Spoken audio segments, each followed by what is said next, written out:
Yo, what up? Hi. Hi. How are y'all doing? Happy Monday. I know this is on. I know the stream isn't on schedule. I just wanted to do some art and talk about stuff. Um. Hi, AC. Hi.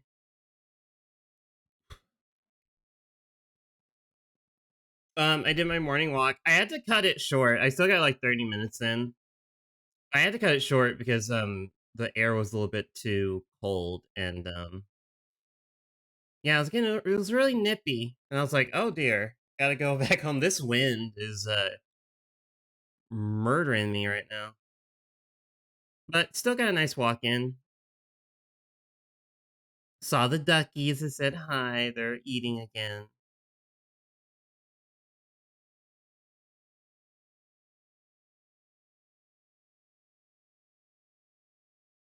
Why do you spell it with an L? I'm not making fun of you or anything. I'm just curious.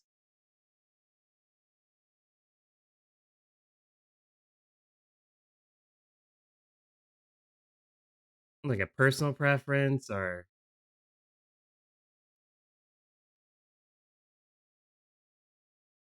is that how you spell it? I like nipples. That I don't think that I don't know if that like answers my question, but sure.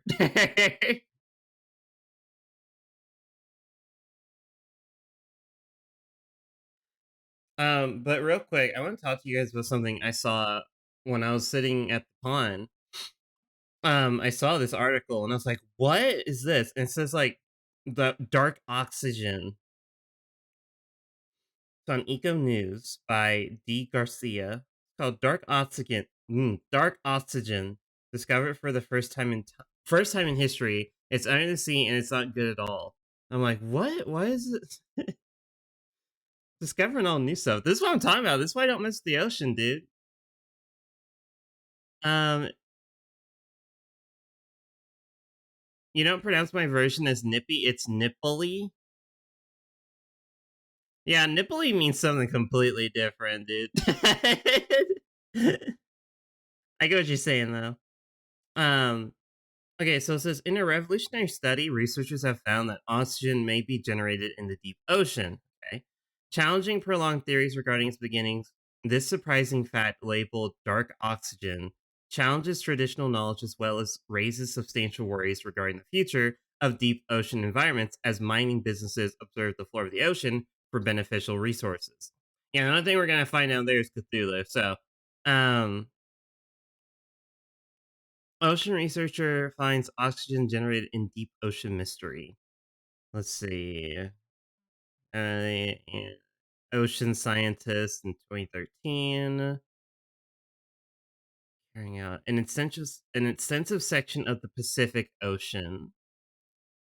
The sensor signaled that the generation of oxygen was occurring at a depth of approximately 4,000 meters, which is where no penetration of sunlight.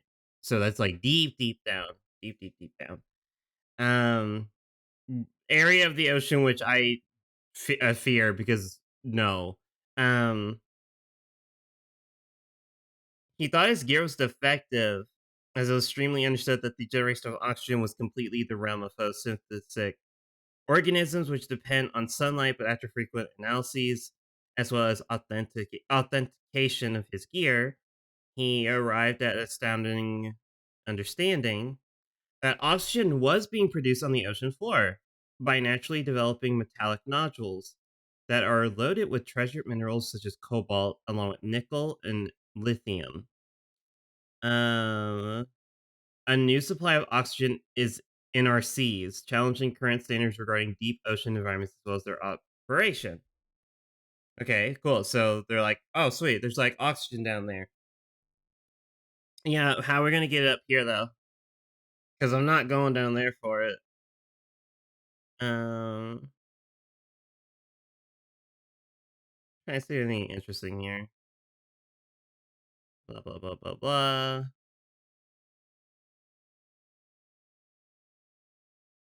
Oh, hold on. It says the metallic nodules that are generating the oxygen. Apparently, it theorizes the nodules work like natural batteries, splitting ocean water into hydrogen as well as oxygen over a procedure identified as electrolysis.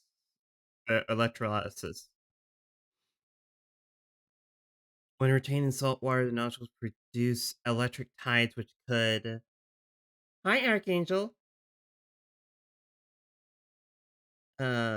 Which could produce electric tides.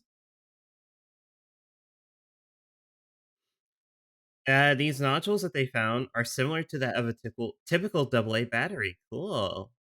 That's interesting.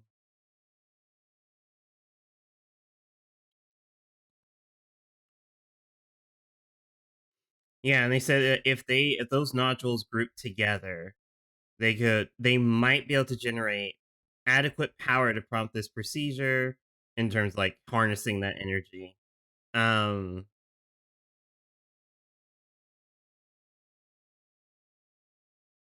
yeah. So that's what they're calling. Yeah, that's what they're calling dark oxygen. Send an incel to get it. You gotta get the incel out of the house first. Is the problem.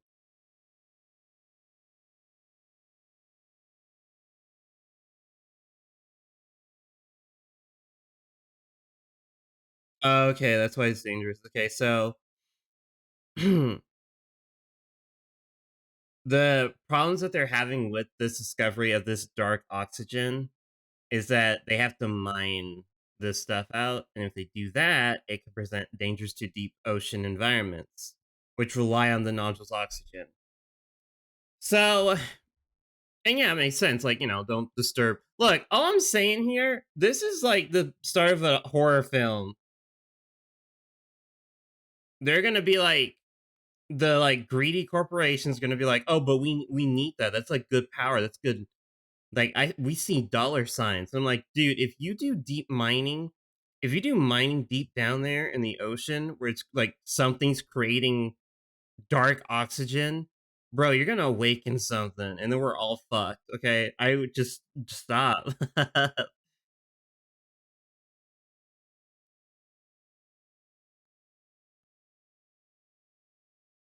Okay, that's pretty much the end of the article. So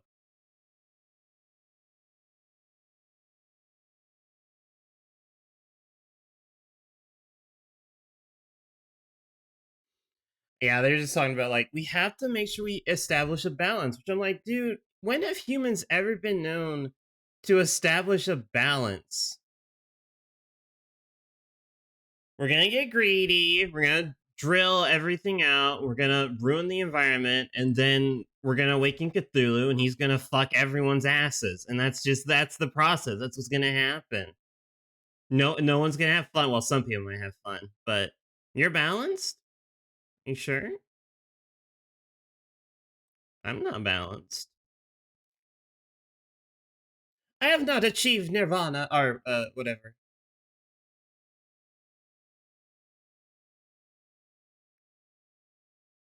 Oh yeah, let me make the preview picture for y'all bigger. I'm pretty sure. Well, that's good. That's good that you're balanced. That's good that you found balance in your life.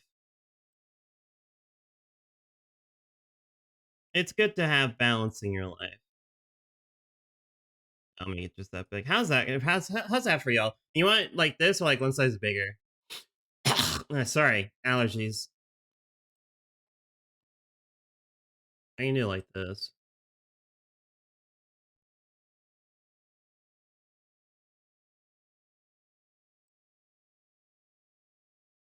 Bigger? Okay. Is this big enough? I'm probably not gonna be able to go any bigger than this though. It's gonna cover up important stuff that I need.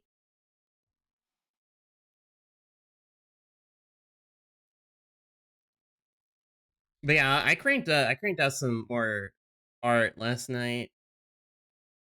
I'm very proud of myself. I was very happy with how they all came out. Acceptable. Okay, agree.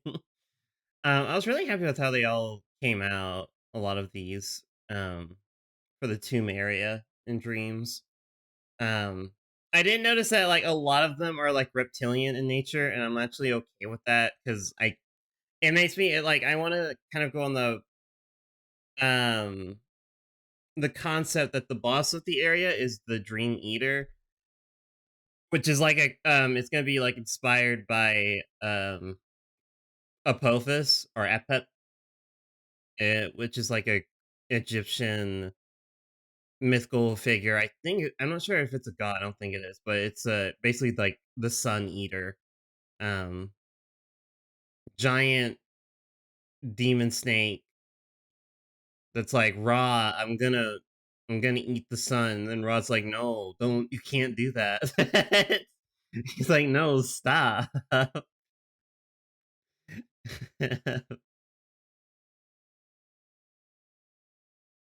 So I wanted most of the enemies to be reptilian. And also, like, eating the sun is bad. Yeah, like, kind of need that, dude. Also, because like, reptilian monster girls our reptilian nightmares are all pretty scary. They all share this common trait of um, they are immune to fire. Because that's one thing I didn't do in the old build of Dreams is that none of the enemies were like null are immune to things. No one was immune to anything.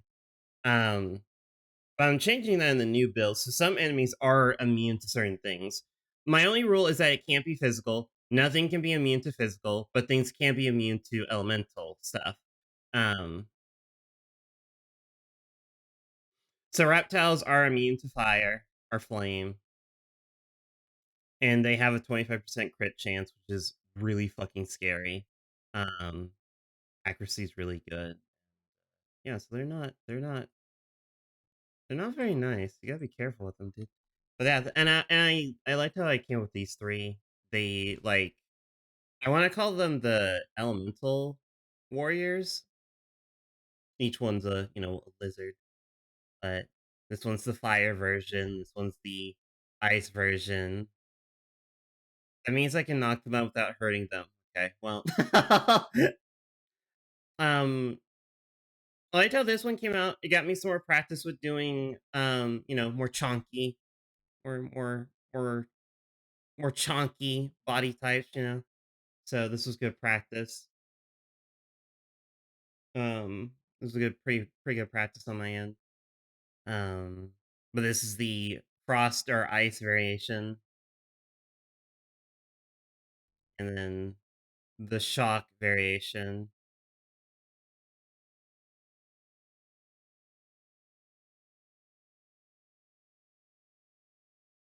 who's definitely gonna be the quickest of the bunch.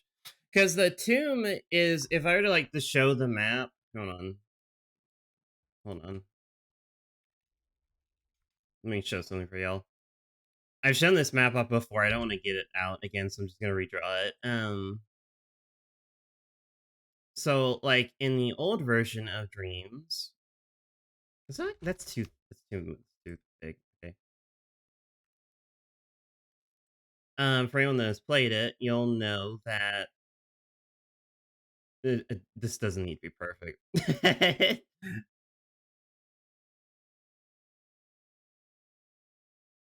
I'm just trying to make a point here.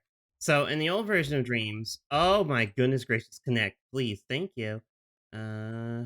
And then one down there, and then over here, and then right here, and then here.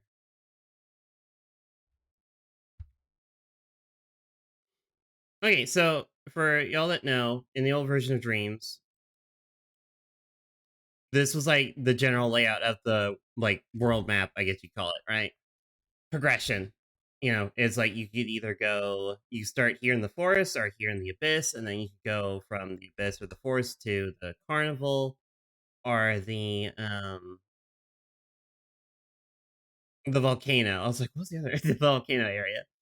And then it all led to the castle, and then from there you could potentially go to the final singularity. But in the new build, no,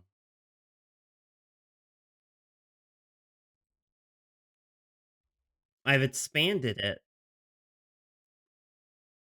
So let me go ahead and draw this out. Oh, wait, actually, so technically it's like this. I've and then to make this easier on my life.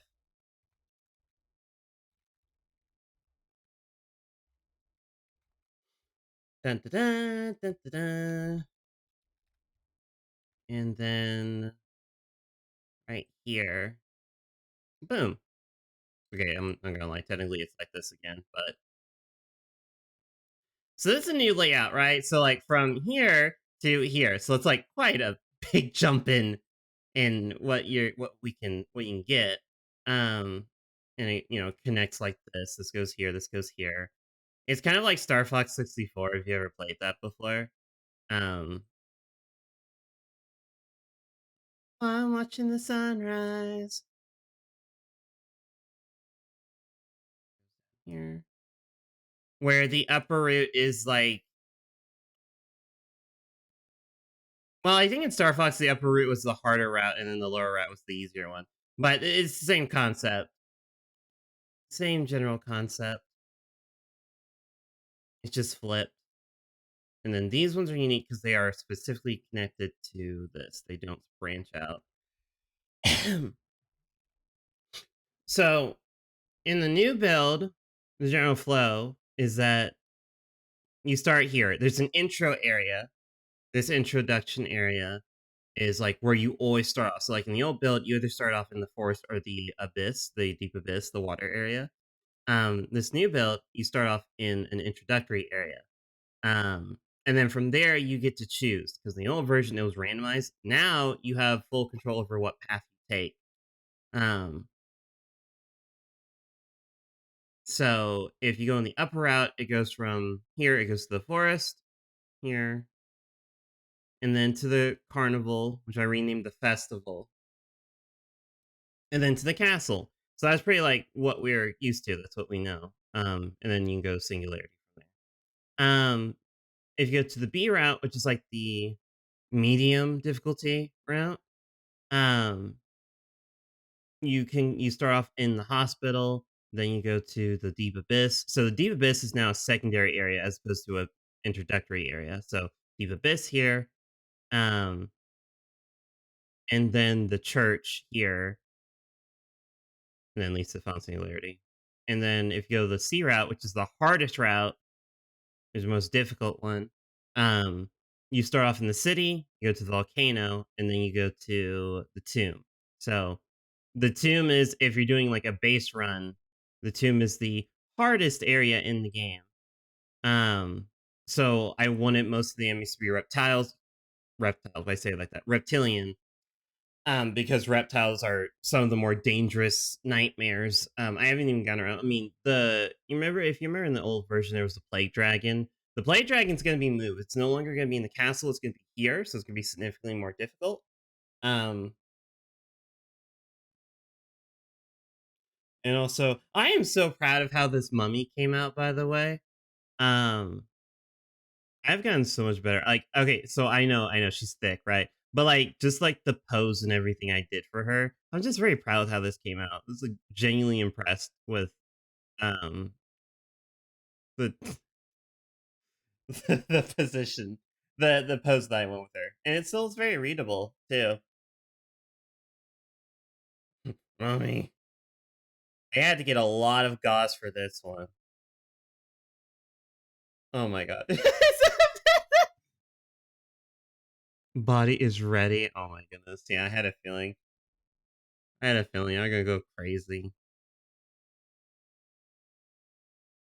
But no, I really liked how she came out. I'm very impressed with like how I drew this up and like just taking a more doing like more with the poses for the enemies. Um I even like how I did the sarcophagus here.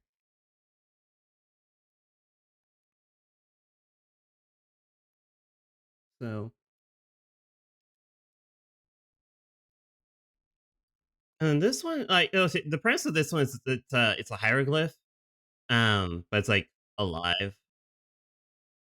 It's of the living. Or it's possessed by its spirit. It's whatever.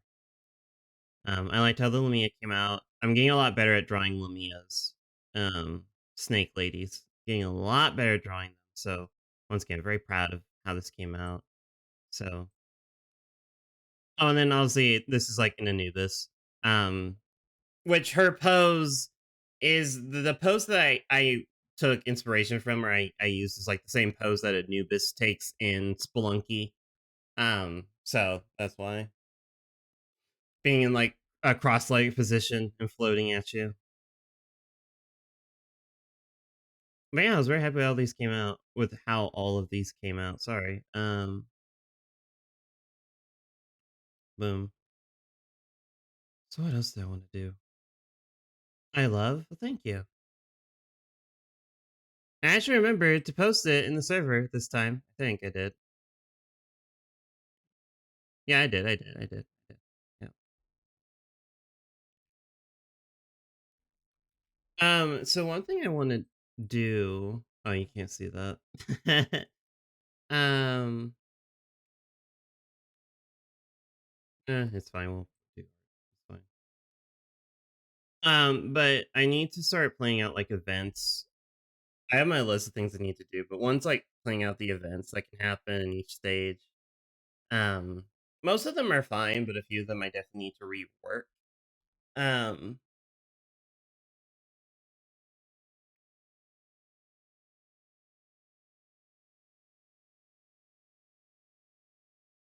Sorry, gotta do my neck rolls. Okay. And I'm not even technically done with them because I only show 9 for a preview, but technically each area has 15 enemies with the exception of smaller areas which only have 3, sometimes 5. Um, or if you're like, oh, thank you, I appreciate that.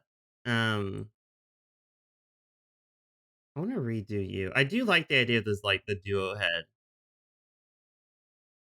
I do.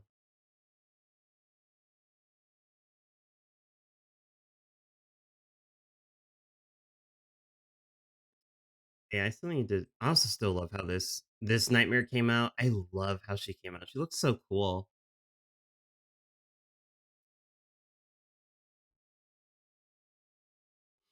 It's like a mind flayer inspiration, but it's not a mind flayer, so I don't get sued or something. Because I think I don't know if that's like you can't use those. I don't know. I forgot. Doesn't matter. It's a squid face. Um,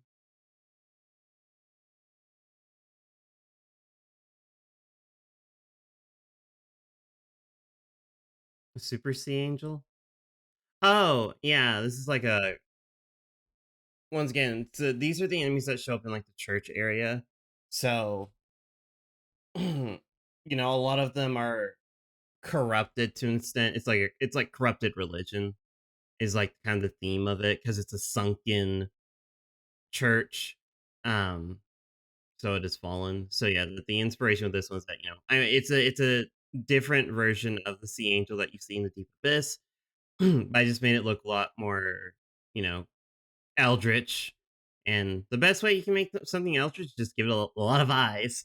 Um, Eyes, tentacles, the works. I see. Yeah, I get it. Ha ha ha. You're so funny. I don't know if that was like intent, like pun intended, but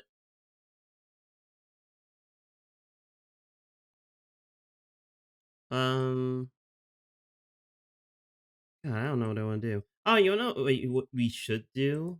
Let me pull up the original monsters, the OG monsters, are nightmares, because I do need to. Let me get my new palette. Load dreams. Boom.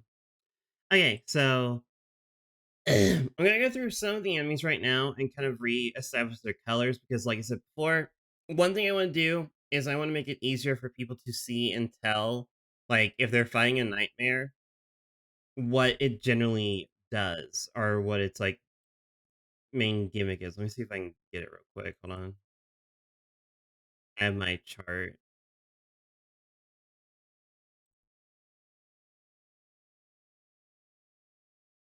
it is. So I have this chart here that I made up. The only colors that we're going to be using for the nightmares in particular are these 8. These bottom ones are kind of just like here in case, but these are the main core ones I'll be using. So the general rule is that if the enemy is green, that means that they are very strong. So they're gonna be more physically aggressive. If the enemy or if the nightmare is blue, then they're more magically gifted. And if they're green, then they're more tanky, more defensive. Um, if they're red or if they're magenta, then they're magical. Well, it depends. Sometimes it could be magical in nature, and it could just be like their natural state. But it just means that this is like a more fire elemented nightmare. Their whole shtick is more like around flame. While cyan is more around frost, and yellow is more revolved around shock. If they are a dark purple, or just purple, then they're lust. And if they're white, then that means they're balanced. So they don't really have any like major flaws in their stats. I have a sneeze. And it goes away. Of course it does. Oh.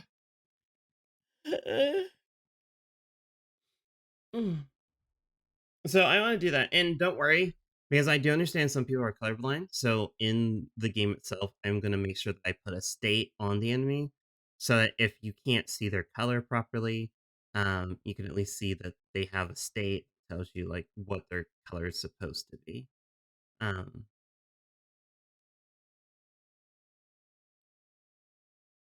so that being said, this plant one, her main gimmick is like lust, so she's gonna need to be purple.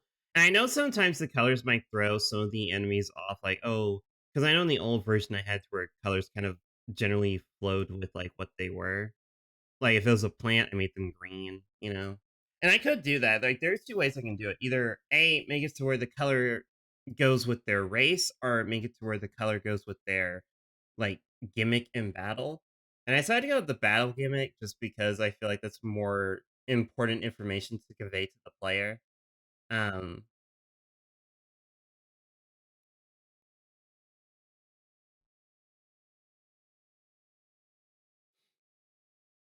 oh, the mandragora, or the whale plant. Whale plant is more it was like aggressive if you pulled it out. So I think it's supposed to be red. It's not tanky.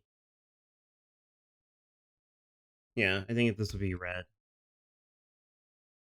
Hey, once again, like I said before, when it comes to certain things, you don't have to follow certain rules. Um, that's the beauty of art, you know. You don't have to make the plant green if you don't want to. So, yep. Again, the slime is green because they are tanks.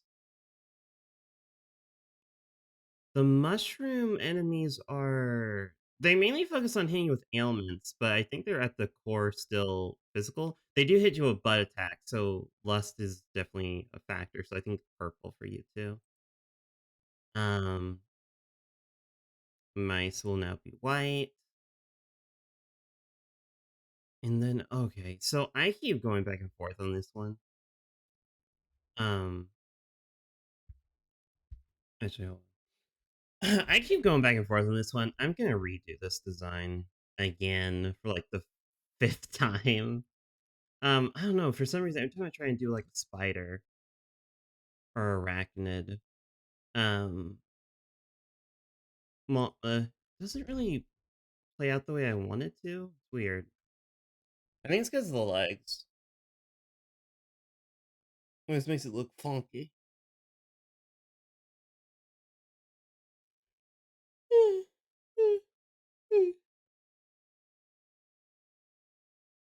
So what can we do here to kind of replace it? Because I do want a bug. And remember, spiders aren't the only bugs that can make like sticky substances. Like I know silkworms can too. And technically, like wasps and hornets and bees do too. Wasps like make that like that's what their whole nest is created out of. It's like goopy stuff. They It's kind of like cement in a way. It's like goopy at first and then it solidifies. God, I hate wasps. And anyone that tells you that wasps aren't that bad is like a wasp, or they're like part of the wasp army.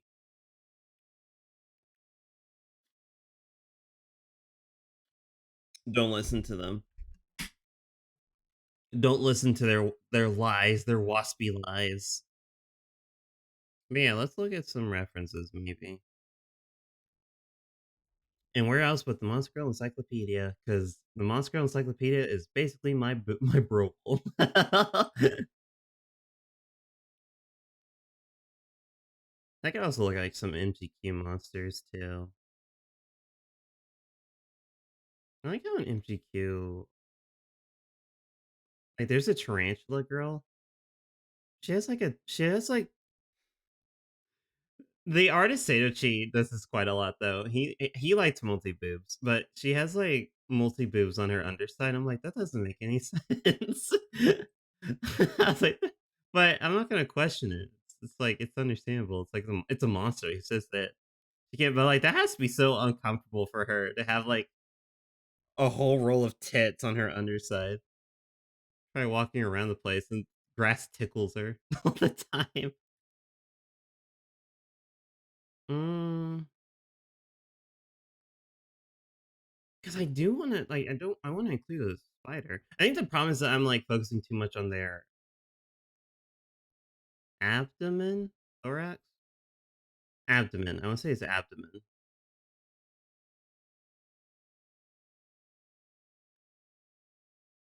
Their butt, bug butt.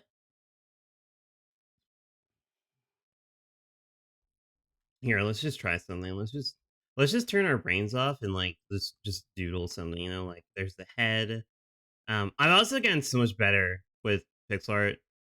Just like because obviously you might have noticed that sometimes I do this right, or I'm just like carefully calculating stuff. No, I'm getting a lot better. It's just like what I believe is called sculpting, um, which is just like not even worrying about it. You're just trying to get a general shape going. Okay, just trying to get a general shape going, and then you go back and edit it. Your brain is off now. What? Now you just enjoy the vibes. You just enjoy the vibes. That's all you gotta do. But yeah, it's just like trying to get the general shape that you want. Where's my reference? Hold on. I didn't start my break timer. No.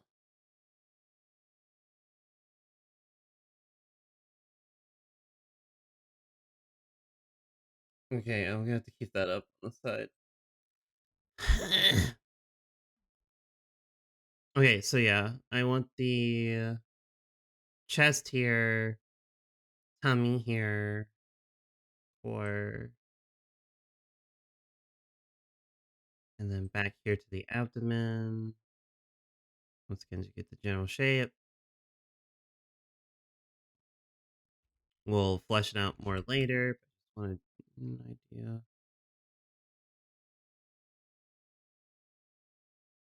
I also think it's really cool because the artist for the Monster Encyclopedia is Kenko Cross, and I keep forgetting that he did some work for MGQ. Particularly, I mean, like he didn't do too much work for MGQ, but like the work he did do was like for like very important characters because he was the artist for Alice and Arabetty, and I think Slime Girl. I don't know if he did any more than those three, but obviously Alice is pretty important.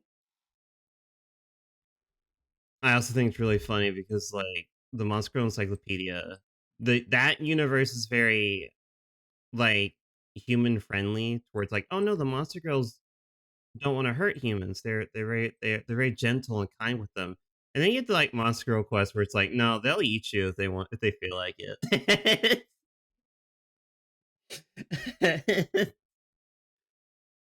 They'll eat you.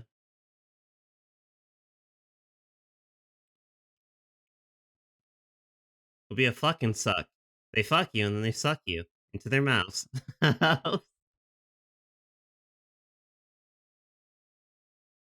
And I do prefer, because that's the general flow that I tend to see with Monster Girls, or Monster Girl content, that is that either you get Monster Girls that are genuinely nicer to humans, or Monster Girls that are, like, not so nice to humans. And they'll mess you up if they feel like it. And I prefer that one. Um,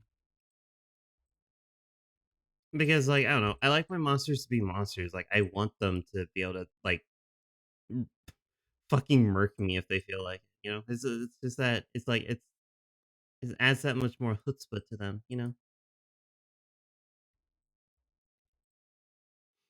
It's kinda like how, God, there's another eroge I've played, Less Grim, where, 'cause Succubi, I know a lot of people are like, "Oh, Succubi are overdone. They're, like, used too often, etcetera, etcetera." But I think Succubi are awesome. I'm a big fan of them. Still, like, top tier monster girls in my book. Um, but I like how Less Grim, because usually sometimes Succubi are depicted as being, like, average size. They're not like, they're not too big or small or anything like that. They're like average human size that you expect from a human, yeah. I like how in Less Grim, even though I know what's his name, McGroot. The main character's name in Less Grim is so weird. His name's McGroot, and I'm like, what? What kind of name is that? What kind of name is that? Um, but I know he's, like, on the smaller side, but they depict their succubi to all be pretty big. Like, they're genuinely tall. They're genuinely huge compared to a human. I think Alma from MGQ is also the same way. No, she is, yeah. She's definitely big. Once again, I know Luca's small, but I think Alma's supposed to be, like, pretty big. I think she's like 7 foot plus in that ballpark. She's a big girl. She would definitely be towering over me, absolutely. Which I'm not complaining about. I'm all for that. Um, but yeah, I'm always a big fan of when succubi are depicted as being like giants compared to humans.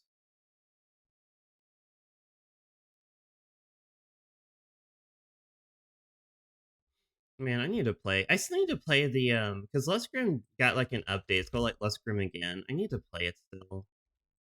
I have it. I just haven't touched it because I want to see the improvements they put upon it.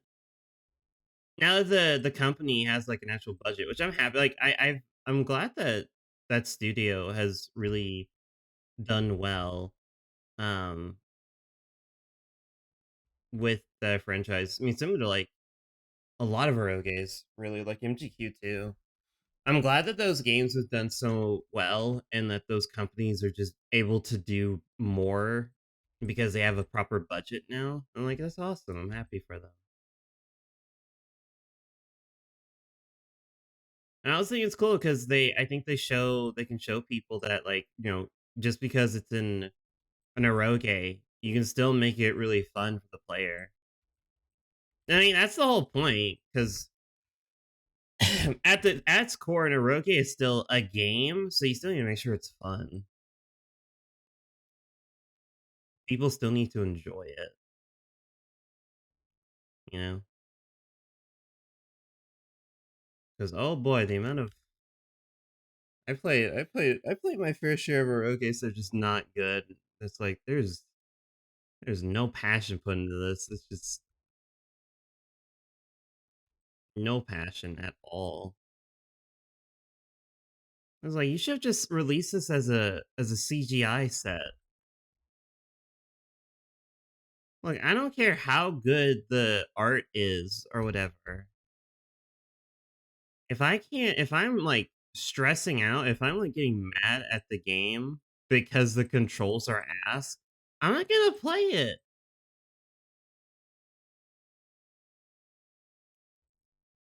Okay, it's just an honest opinion. I'm not gonna play it. I'm not about that life, dude.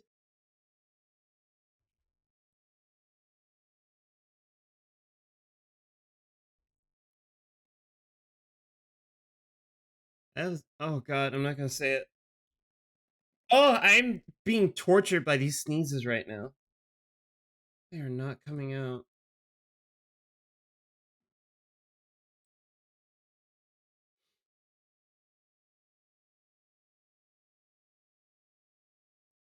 But yeah. Hi Tiny, like that was me a Forbidden Sex Fest. I just didn't like the gameplay at all. Also wasn't interested in the scenes personally, but I think I've hold on. Is that the one? Oh god, where is it?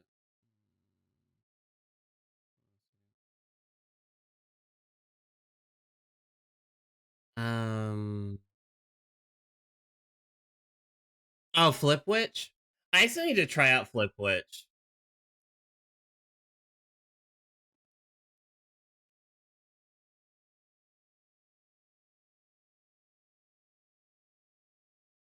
What do you wait, hold on. Is it seemed like it'd be such a gay game, but nope. What does that mean? What do you mean by like oh, okay, there's no same sex scenes. Okay. And you're hoping there would be. That's interesting.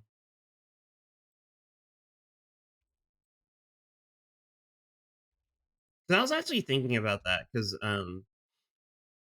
I can't think of many eroges that do that where because okay, so like as you know, if there is an eroge, it usually focuses on one gender or the other. And I know that part is like for simplicity of the lewd scenes, right? Um, because it's just easier. If you have both genders, they have to take into account of, both genders, and certain scenes just don't work with certain genders, obviously. Um, but I know it's possible. It's definitely possible. Like there are games that have done it before. Really like any of the Trials in Tainted Space, Corruption of Champions, like those games obviously do it very well. They make a lot of the scenes very universal for like whatever gender your character may be. But I also know that's like a lot of effort. That's like not easy to do to account for all that. So I feel like some games try and do it, but they end up like I don't know, they half-ass it, and so it doesn't come. It's not that good, or it's just like it could be better. But I still need to play Flip Witch. I still need to try it out. I don't know what I'm doing. I'm gonna just delete this real quick. No, not that. It always focused on one thing. Flip Witch is for straight people for both genders. This is to hit a specific audience that makes sense. I've seen some games that focus especially on gay women, gay men, bi, yeah, but it's better to focus on one category instead of half-ass everything. I agree, yeah. Like unless you really know what you're doing, it's generally a good idea to like kind of focus. Like, once again, like take okay, so I know Dreams isn't an eroge. I know that this game that I've made isn't an eroge. But it definitely is um erotic. It's like etchy. I would say it's like etchy. It's not hentai, it's just etchy. Um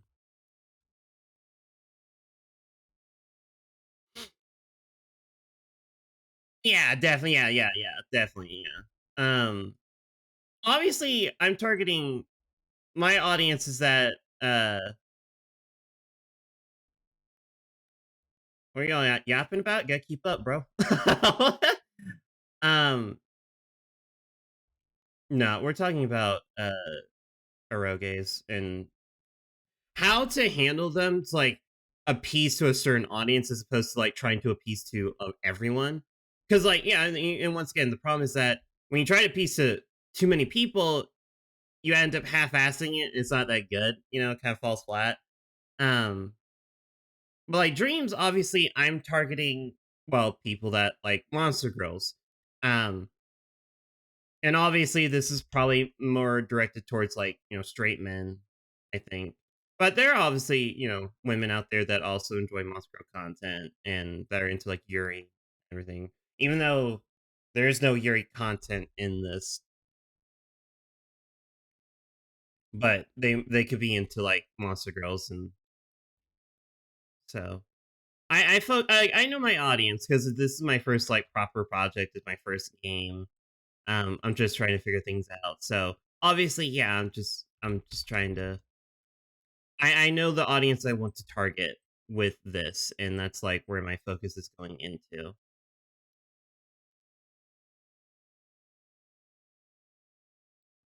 And I've mentioned this before, but I don't know if some people have asked me this question before, but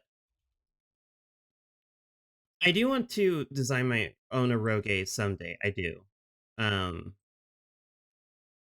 I just want to start simple. I want to understand the basics of game development and stuff like that, and like how to make a fun game, which I think I got down with Dreams because everyone that has played Dreams has told me that they enjoy it, that it's fun. It obviously is not perfect, and then I didn't intend it to be perfect.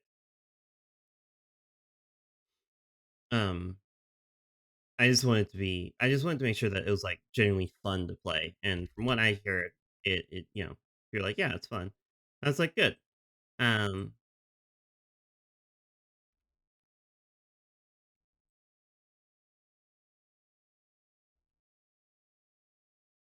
yeah, man, generally it's fun. So that's like good. But I still want to get as much practice in as I can before I actually get to my first eroge. Because in my opinion, I think designing an eroge in some cases can be more difficult than designing. Thank for the lurk. Can be more difficult than designing like a not porn game, if that makes sense. Um, it feels like it's a little bit harder in some aspects. And so I need to get the basics down first before I even attempt to do something like that.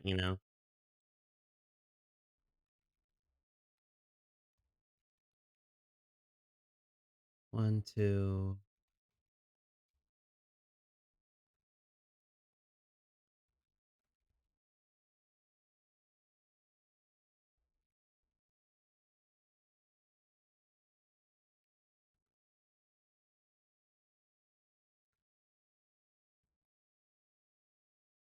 Hi, list matrix.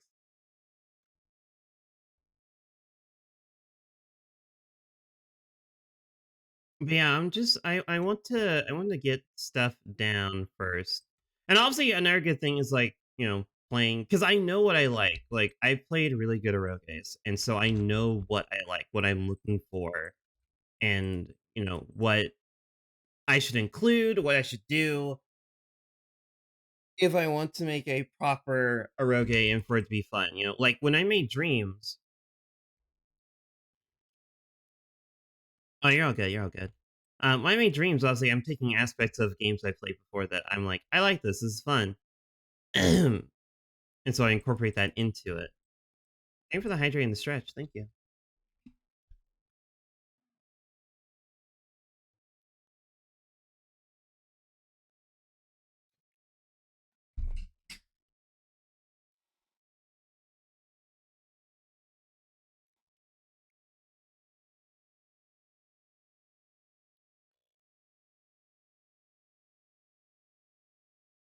There we go. And funny enough, I actually was able to find. Um, so I was always confused because I'm like, it feels like I can't like obviously Dreams is a roguelike, but I was like, I can't think of any other roguelikes that are done in the same style as Dreams. Um, I can't. But I think it's cool because I think it makes it stand out a little bit more in that genre. But I was actually able to find an eroge I played a long time ago that actually does like it flows very similar to how Dreams is. I unfortunately cannot show you all because you know. Um, but oh god, what was it called? I forgot its name. I'll have to look it up later. Um, but it was basically done in a very similar manner. A lot of things are different obviously between the two, but like in that game, the monsters are just monsters, but the bosses are monster girls. Um, while in Dreams, all of the monsters are monster girls.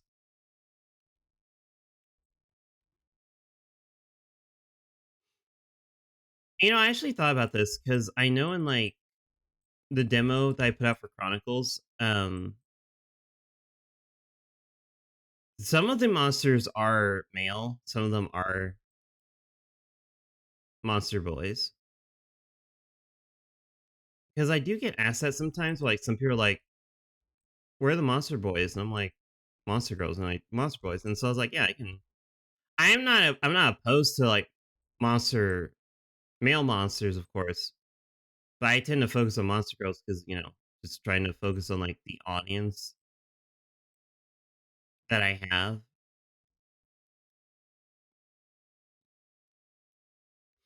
And most of my audience, I think you all prefer monster girls over monster boys. But let me know if I'm wrong.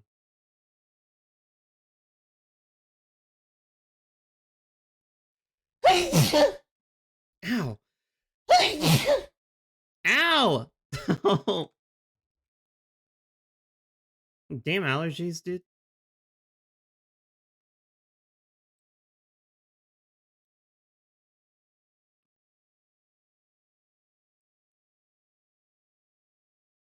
Thank you.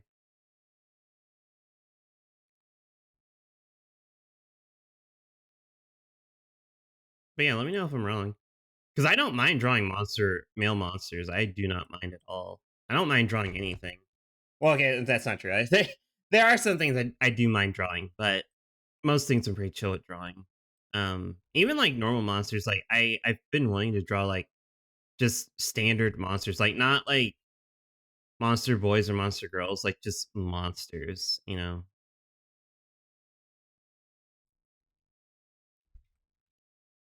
been wanting to draw them more. I drew that roper that one time, and it made me happy. I was like, yeah, it's just a monster.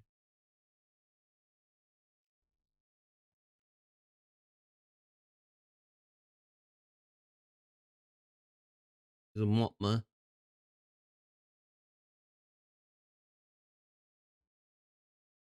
This is already looking hell of a lot better, dude.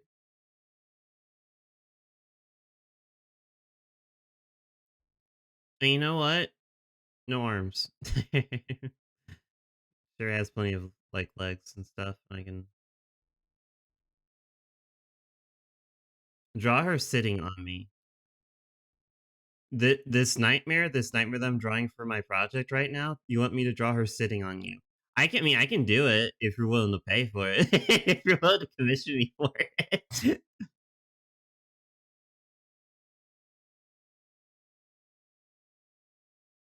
Can I please break?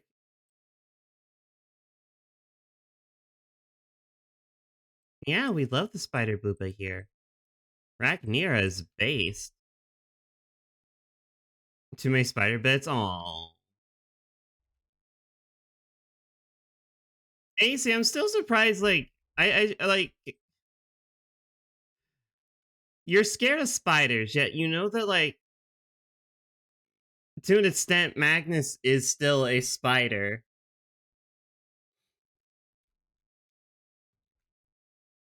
Like at my core, I'm still a spider. I'm the thing that you dread.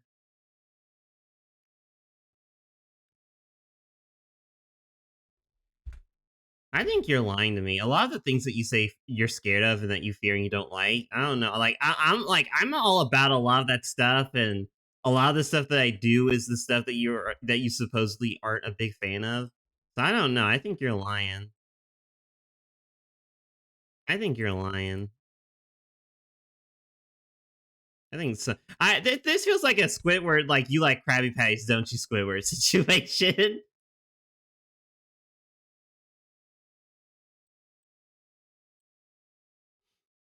Also, sorry guys, but we have to let's take a little break. Run an ad so pre rolls aren't bad for y'all. So take a little break. We'll be right back. You'll be good. Stretch, get some water.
I've returned.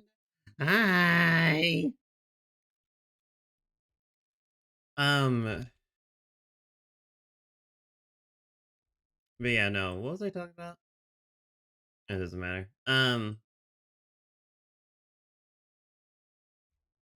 If I were to recommend, hi. If I had to recommend a good eroge, you can get on Steam. It's on Steam. It's called Succubus Prison. I haven't played it in a hot minute. I want to play it again. I want to do another playthrough because it's really fun. And genuinely kind of scary. Um, so like the whole premise of the game is that you are trapped in a house with three succubi. Um, and you're trying to find a way out of the house before the main one or the one that like owns you, Muska, it becomes midnight and she eats you because she likes to play other food and she's like, A, you're a virgin, and then B, it's like she's the type of psychopath that's like humans taste the best when they are filled with fear and despair. So she like wants that to build up within you. So when midnight comes around, you are of exquisite taste, 5-star meal. Um, but the catch is that it's kind of like Groundhog's Day. So if you die, you return to the start of the day. You can try again with your newfound gained knowledge. Um, and so like it's just a really genuinely interesting. Hi, Nix. It's a genuinely interesting concept and just like a fun game. To the point where like jokes on her, the melanin in me demands I still chair her. No, they show that like that's the thing. You can't fight against them. Um, for obvious reasons, because like once again, you're a human. These are demons from another dimension. Obviously, you can't fight them. Um, to the point where like guns don't even work because you can find a gun in the house. And if you try and use it on one of them, or okay, so there's three succubi in the house. It's Venom, Muska, and Namiya. If Venom, who's the eldest succubus, she's like the elder succubus, most powerful, most dangerous one of the bunch. If she catches you with the gun, she'll take it from you, and then she'll like shoot herself with it to show you that like it does absolutely nothing to them. Like the bullets bounce off of her. Um, And then there's another time where you can find a knife in the kitchen and you can try and stab Muska. You can try and stab Muska with it when she's sleeping. It doesn't work. The blade just breaks off of her skin. So they make it very clear that you can't really fight against them and like trying to fight them through our means of combat is just not going to work. Um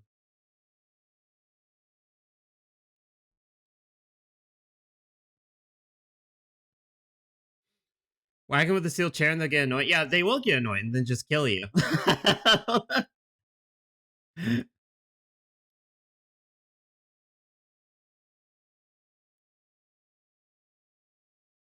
But it gets to the point where when I was playing the game, where I had to get a notepad out and I had to like write down everyone's schedule because since it's Groundhog, um, I'm talking about another game. Another game. I went either way. Okay. Um, because since it's like working off a Groundhog's Day mechanic, their schedules are the exact same every time you go through the day. So it's fun because I had to get a notepad out and write down like what every single one of them was doing at certain time. Which is also really important because the succubi that is after you, that owns you, Muska. She checks on you twice in the day in your room that they locked you up in. Well, you're not locked up. They don't lock you in the room. You can leave the room, but they just tell you that like if you're not in your room and we catch you, you're dead. And the front door is locked obviously, so you can't just like go to the front door. It's really funny though because when you start the day after they've captured you, um you can just like immediately try and walk out your front door, or walk out the room to your the door to your room. You just walk out of it. But if you do that, then Namiya is like waiting right outside your door and she catches you. And if you tell her that, like, if she can, whenever a succubi catches you, like, outside of your room where you're not supposed to be, you can, like, they give you an attempt to talk to them, basically, to try and, like, not die. Um, and so when she asks you, like, "What are you doing?" You just be like, "Oh, I'm trying to leave." And she's like, "Oh, okay, you can leave." And then she walks you to the front door. You try and open the front door. It's locked. She laughs. She's like, "Oh, that's weird. I guess the door's locked. I guess you can't leave." Oh, also, you're outside of your room. And then she kills you.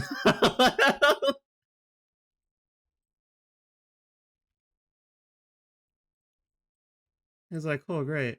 So that doesn't work. So you have to, yeah. So you have to, like, when you start the run, you can't immediately leave your room. You have to wait at least a little bit before.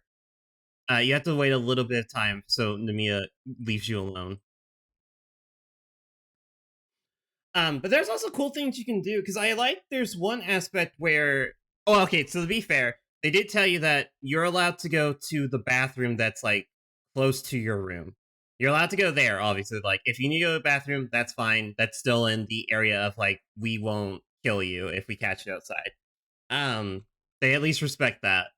But you can actually um because if you know there in certain toilets, if you lift up the seat, the lid, the upper part of it, if you unhook a certain thing that like makes it not flush, um, so you can do that, and it gives you like a safety net. So if someone catches you outside of your room, you can be like, "Oh, my toilet was broken. I had to come downstairs to use this one."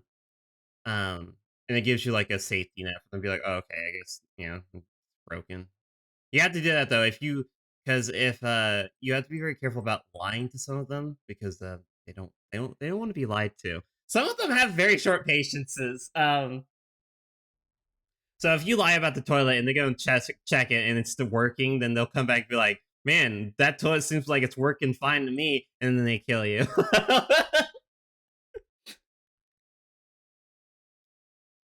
That's the general flow of the game. It's just like, what are you doing out of your room? It's like, oh, I was doing this. Like, oh, okay. Well, you can't do that. Dies.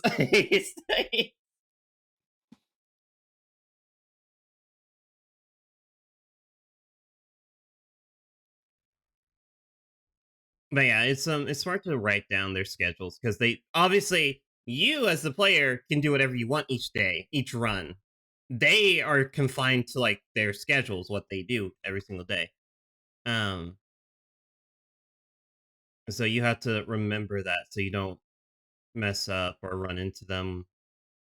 I remember one time I was playing the game again. I was in the kitchen area and like their kitchen area is like it's one of those where the kitchen is connected to the living room. So like I was in the kitchen, I searched around the kitchen for a little bit, and I went to the living room and I checked outside the window. Oh, also, if you're wondering why you can't like go out the back door or something like that, they have a pet. The succubi have a pet that they keep in their backyard. It's a manticore. So so you can't just like go out the back door because there's basically a guard dog back there, and it will eat you obviously. So that's not an option. But yeah, I just checked the window to the backyard, and I was like, okay, not going out that way. And then Venom, the like elder succubus, walks into the room.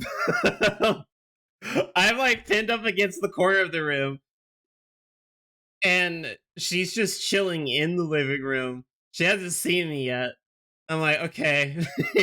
I was like, maybe I could just wait here, but you can't because the game only progresses in time when you like move between rooms or you search an area. So if you stand still, the time doesn't progress. So she's just standing there. I'm like, she knows.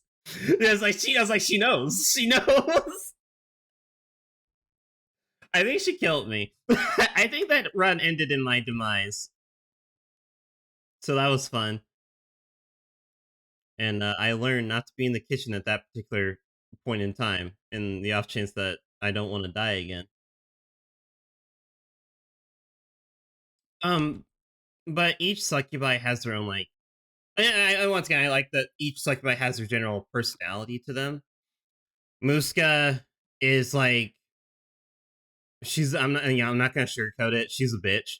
Um, she cares not for anything you have to say. Like if she catches you outside of your room, she's probably just gonna kill you.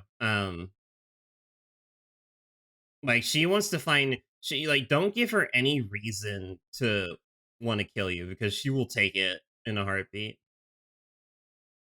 Namiya is like the sweetest one of the group. She like is like the opposite of Musko, to where she feels that humans taste the best when they are filled with like joy and happiness and bliss. Um, so most of the time, if Namiya catches you, you're fine.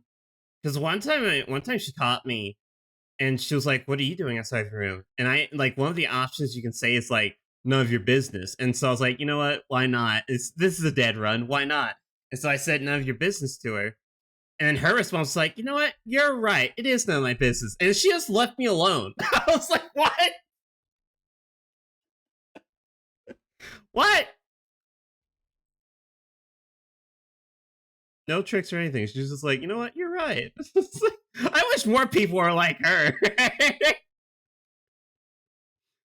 What the hell, dude? Um, there's another funny encounter that can happen if like Venom is tricky because Venom being the elder succubus, she's like very jaded and bored. Like she wants to play this game with you.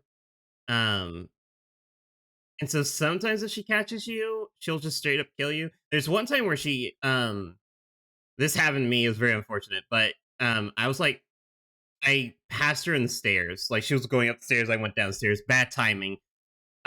She caught me, but she just immediately killed me. Like it was an immediate death. She grabbed me and then just immediately sucked all the energy out of me. And it was just over. Um, and it happened because I like this detail. I think it's cool. But basically, she was like so deep in thought, she wasn't really paying attention to like what she was doing. She was like, they described it as like you were just a bag of chips to her. Um, once again, that's kind of creepy. Like that is kind of creepy. The fact that like, because humans are like in our minds, we are at the top of the food chain. But the idea to have like succubi that make it to where we're not at the top of the food chain, kind of scary. But the fact that like, yeah, Venom was so deep in thought, she just immediately killed me. She didn't even acknowledge that she killed me either until later. It was just like a bag of chips, a bag of potato chips. Because like sometimes when you're having a snack or something, you just mindlessly eat it. You're not even paying attention to like what you're eating. You're just eating it. And that's basically what happened. That's what they compared it to. Um, as someone that picked the bear, I know I'm not top of the food chain. The only thing that humans have going for them is that we know how to use tools. Um, that's the best that we got going for us, really. Most other cases, yeah, no. But there's one encounter you can get with Venom where I ran into her, and I guess she was in a good mood because I think I might have been carrying something. I might have been holding a book because she is a librarian.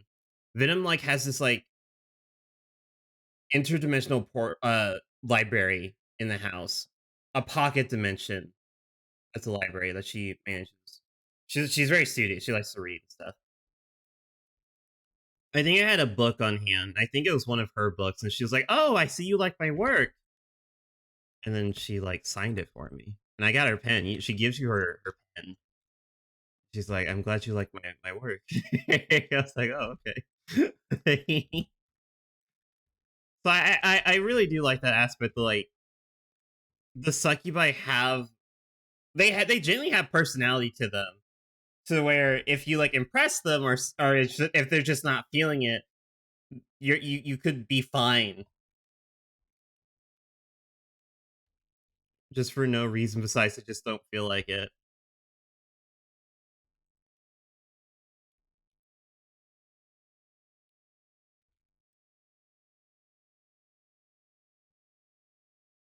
Um, and God, there's another aspect of the game where,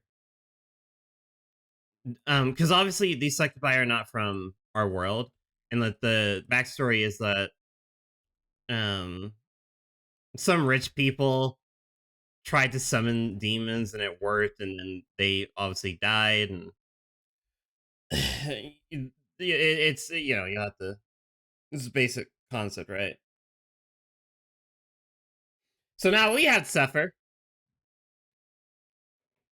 Are there loot picks where they when they kill you? I mean, yeah. I mean, they're succubi, so it kind of depends. Some of them, obviously, they kill you the way that you would expect them to, where they like literally fuck you to death. Some of them aren't too lewd. Like, there's a few where they kill you just by kissing you, um, and slurping out the energy that way. And then there's ones like with Venom where she just touches you. She just like puts her hand on your shoulder and then drains you, and you turn to like you die that way. So it kind of just depends on like how they're killing you. But yeah, some of them it is they do kill you the way that you expect a succubus would kill someone.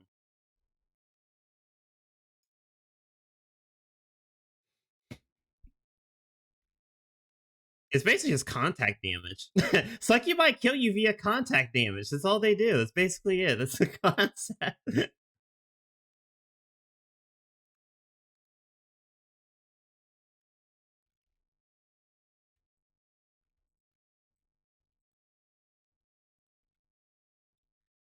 Oh god, I actually kind of like that.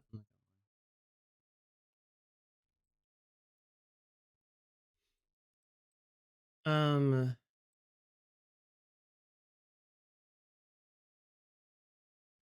trying to make it to where she's like looking more forward, not that forward.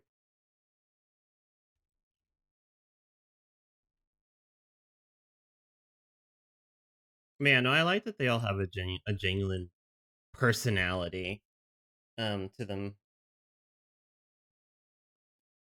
Oh right, so right, what I was saying, there's a basement to the. Okay, and also I think it's really cool. Once again, this game's been out for like a long time, so spoiler alert, whatever. But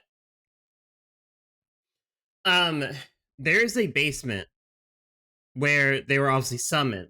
Um, they were brought into our world. Um, and it is via the entryway to it is via the kitchen. There's like a hatched door down there, but it's locked.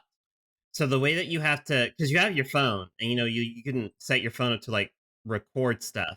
I think it's really cool how you do this. So you have to get the combination. You have to turn your phone on, turn the recording on your phone on, put it in a trash can nearby the in the kitchen area, and then leave and come back later.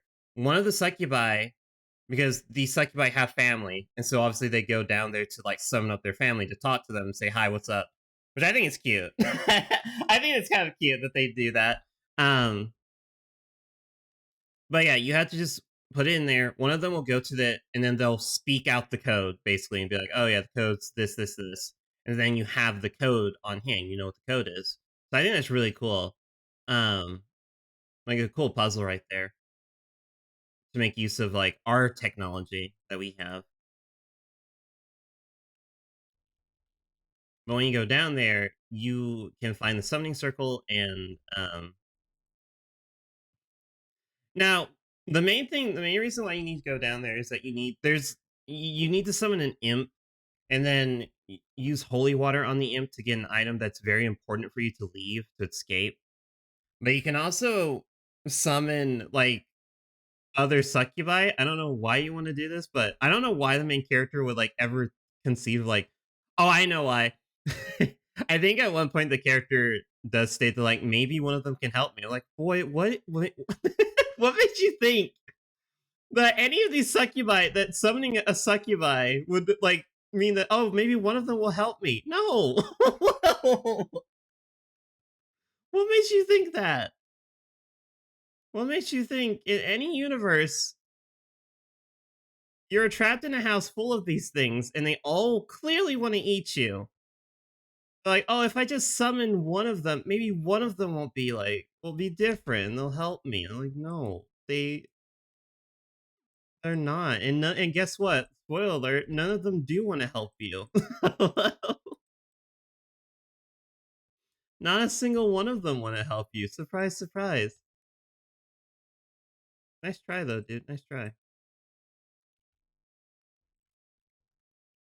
But yeah, you can.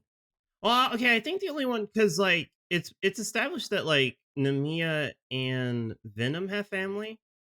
Because you can summon Venom's. Uh. Oh yeah, it's incredibly. Oh yeah. Um. Because I know you can summon Venom's niece. I think it's her niece. I was just interesting. I'm like, wait, how does this work? How does succubi have like families and stuff? Like, how do they reproduce? Um, but yeah, so I know Venom has a niece, and then Namiya has a sister. I don't think Muska has any family though. At least that shows up in the game. I don't think she has any. Um, well, she probably. Sorry, she probably does have family, but none that she's like really close to that she want to summon. Because yeah, I now that I think about it, I think Muska's the only one that doesn't go into the basement.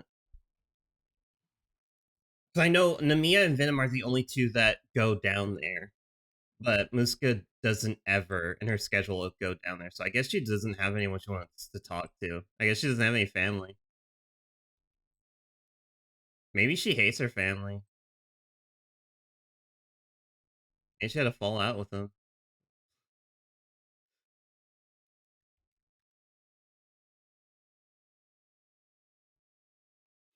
I wonder what kind of drama would happen in the Cyclist family.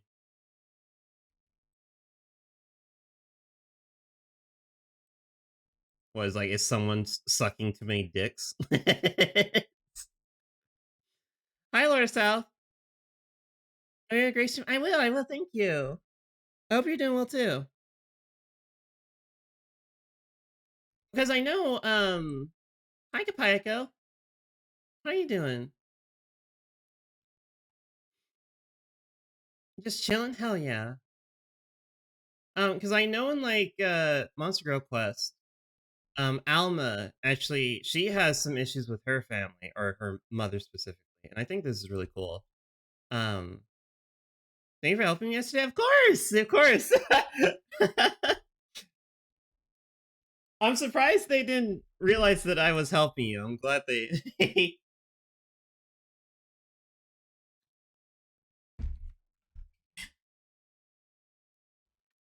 Because in MGQ, so there's a character in MGQ. Her name's Alma. Elma. She's the succubus queen. Um, I really like her like backstory as you learn about it because the whole point of it is that she's not very she's very laissez-faire. Initially, she comes across as like she doesn't really care about much stuff. She's just kind of doing whatever. But then you kind of learn that she's a martial artist. Like and I think it's really cool that there's a succubus that like she wants to defeat people with her body, but not in the way that you expect her to do it. You know. Um, once they watch the VOD, they'll be like, "This son of a bitch." Oh, most definitely. You gotta delete the VOD, Kapaka. You gotta delete the VOD. You gotta delete it. I'm sorry. um, but yeah, and apparently, from what you can learn about her, is that there's some tension between her and her mother, and I think it's probably because Alma like wanted to get more into the arts. Like she wants to get more into like martial arts and like her mother basically wanted her to be like, a standard like a proper succubus. Um and so I think that's why Alma was usually depicted as being like she doesn't really care because, she has to be a succubus because that's what's expected of her, but she's not very passionate about it because that's not what she has. That's not where her heart is, basically. It's not what she wants to really do. Like she's not. It's like she's okay. She still like does succubus things, and I think she's like fine with that. But she wants to like and pursue her passion, her interest more. And so I like that because like that's very relatable in a weird way. It's very relatable. Look at this! Look at this! It looks so cool, so good. Mm-hmm. Um, yeah, I hope you have a good day at work, Kapaya. How are good at Witch doing? I'm doing good. I'm just chatting about I'm just talking about stuff that I'm talking about Rogues that I've played. I'm talking about my passions and stuff. I know most of you probably have no idea what the hell I'm talking about, but I mean, I love these games so much and I want to talk about them because they are what have inspired me to do what I do. Hi Miki. So, you know, they hold a special place in my heart. It has to be hard to play with one hand. So that's the thing though. um I know that's the funny thing, and like I understand, but this is why I'm getting at. Where I love what MGQ did for Eroges because it showed that is that Rooney's wife. Oh, you think maybe you think Rooney would like her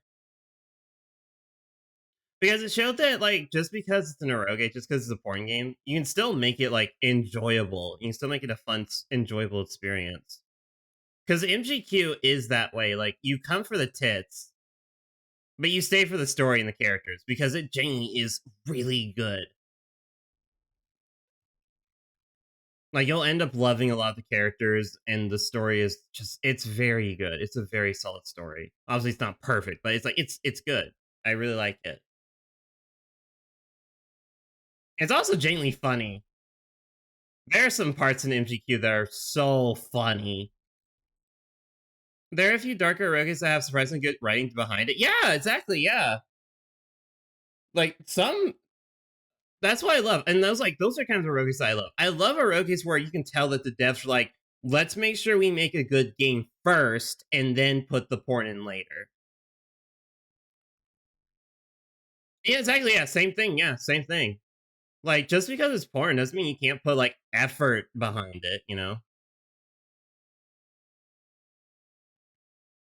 There's one part in MGQ that I really okay, first of all, so you're playing as Luca. He's like this he goes by title like a fake hero. Um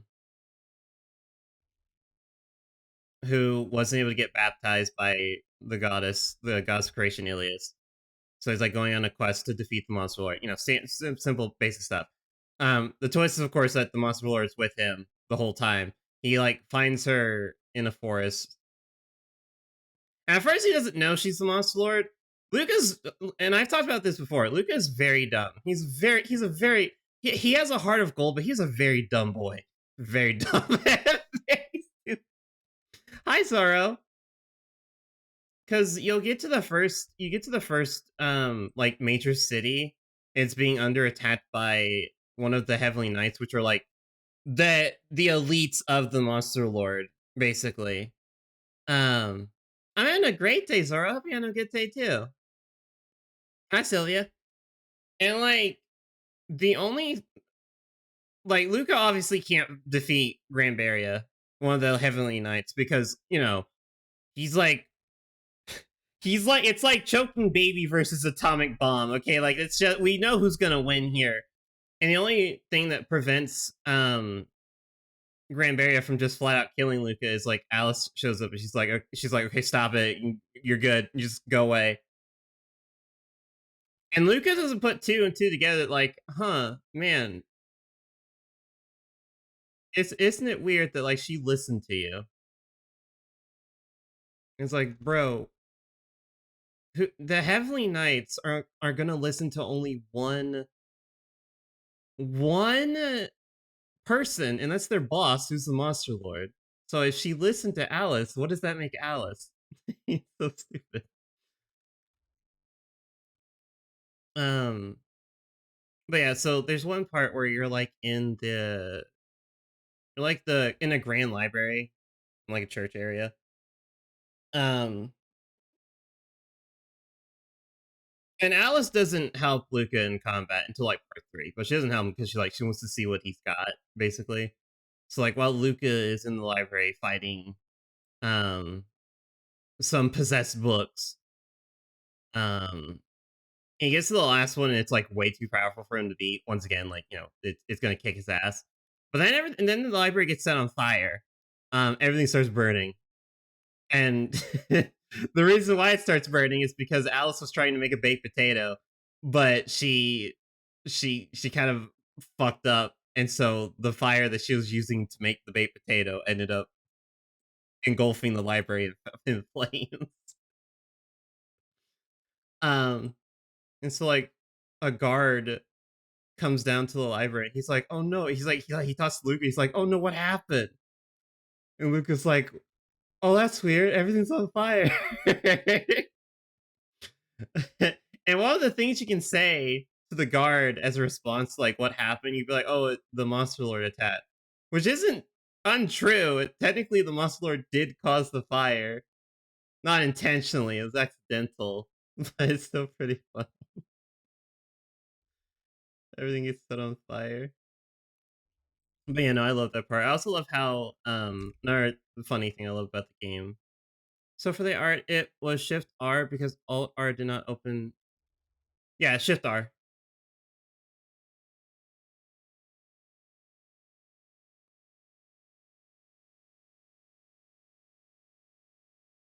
Is something similar. You have to set the tolerance down. Make sure the tolerance is set down to 0.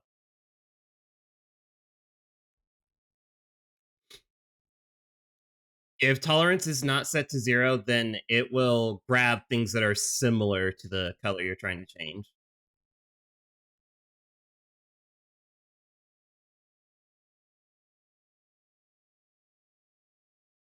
Anyway, another funny thing I like about Alice, because she is funny here and there. She has this very she's afraid of ghosts, but she's very picky about this. She has a selective phobia of ghosts, in that she's scared of actual ghosts. It can't be a monster girl ghost. If it's a monster girl ghost, that doesn't count. It has to be an actual ghost. And if you're like, what's the difference? I don't know.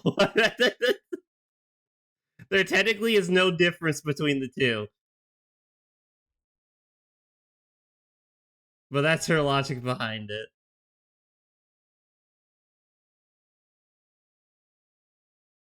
What are you then? I think by Alice's standards, you're a monster girl ghost, so she doesn't consider you as an actual ghost, so she's not scared of you. She wouldn't be scared of you. It's a very selective phobia. It's very selective. It's so weird. I like this. It looks a lot better, by the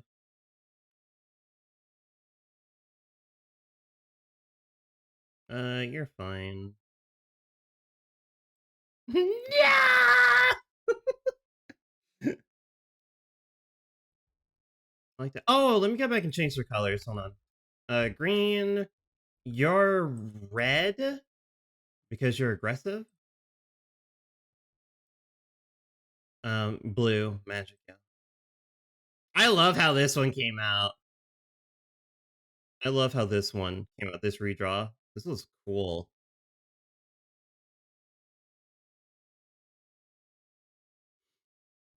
And to scare AC, yes, this would technically be a vor monster, yeah. Um, hey yo, she give that good suck. You would be red. I want to say red. She looks like she's gonna get. She gives the best suck. You have no idea. I want to say red because I think you would mainly be like doing physical damage, so I want to say red.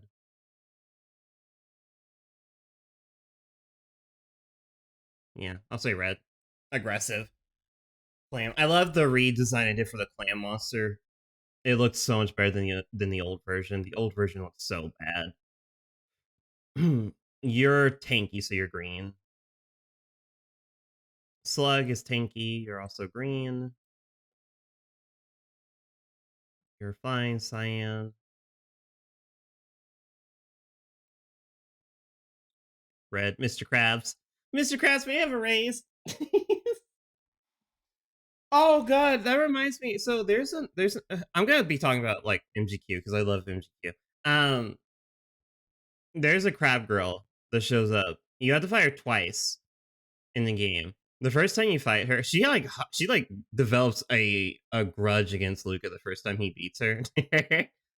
And so the first time it's like a pretty standard fight, but then the second time happens and she's like, "Hey, bitch, you remember me? Hey, I think I'm feeling something, Mr. Krabs. Um, and the second time you fight her, she like I don't know what happened, but she gains the ability to shoot laser beams from her claws. I'm like, what? What? And so I think that's further proof because there's if you ever lose an MGQ, you can get an evaluation from Alias, the Gods of Creation. She basically just like gives you hints and tips on how to like beat the monster girl you're fighting, while ridiculing you because she's not the nicest god. She's not the nicest god out there. Okay,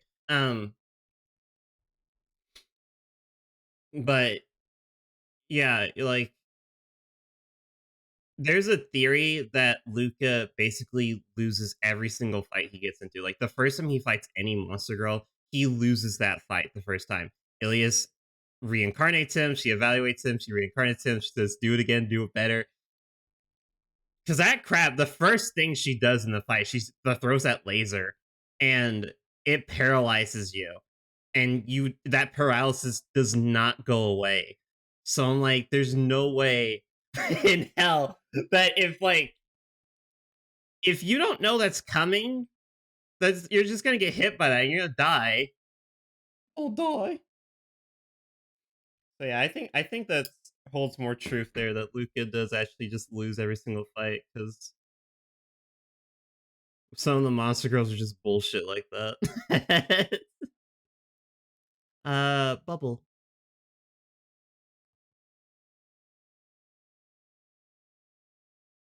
No, they do like yeah, ice magic. Sea Angel. I think yeah, mage blue. Blue. Blue. Becky want blue.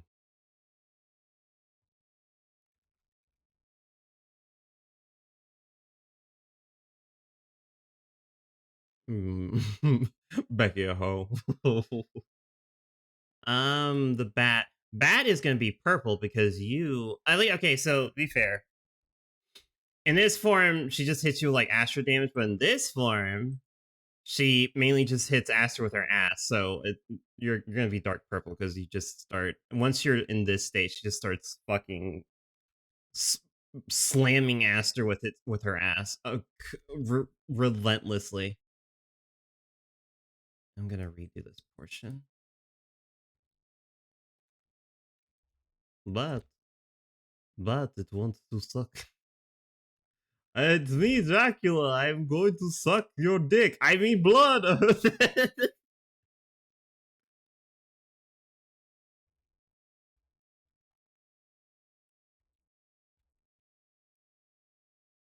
Estimates my head. There's a dog barking outside. Mm-mm-mm.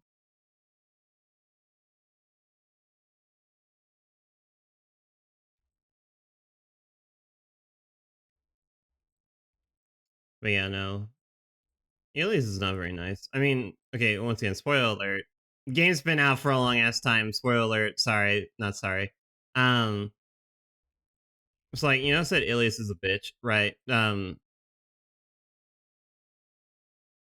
the whole premise of the whole like big climax of the game is that surprise surprise, Ilias wants to hi greatest Remy. Surprise surprise, Ilias wants to just like she's like, man, I created humans. They kind of suck. I'm just gonna delete them. I'm just gonna start over. I'm gonna start over. I mean, I messed up with these guys. They were not done cooking on this. They were not done cooking. And so she like tries to basically mood. I know, right? So she basically just is like sends she sends like her angels down to the earth essentially to be like wipe out all of humanity because we need to start over. I want to start over. I don't like these humans. These humans are dumb, dude.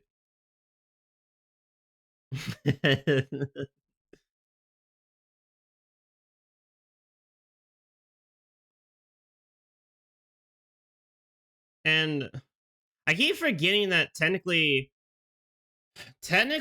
Ilias is Luca's grandmother. She would be her grandmother because Ilias created Lucifina and Michaela, who once again basically like references to Lucifer and Michael. Um, and then Lucifina fell in love with a human, gave up her angel powers so she could be with him. Ilias was like, no. Ilias didn't like that. She was like, no, you're supposed to be my best friend. Ilias didn't like being cock blocked by a human, so and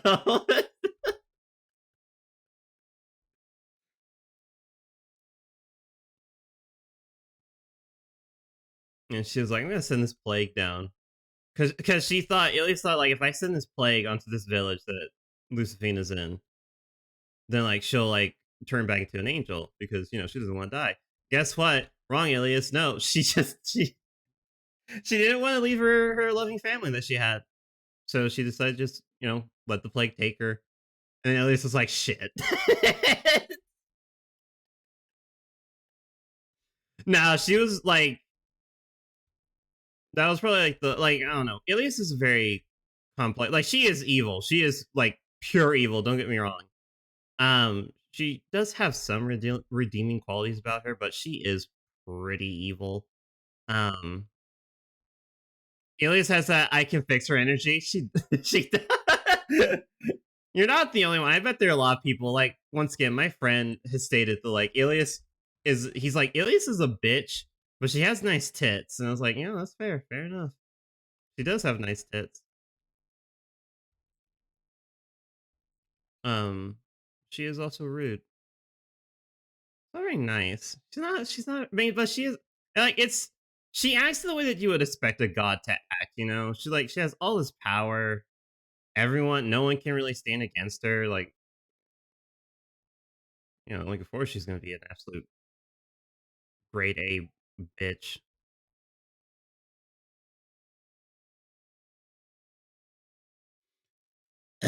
But yeah, no, she's just.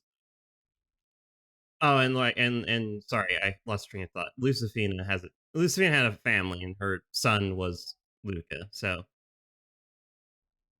yeah, Luca would be Ilias's grandson. Yeah,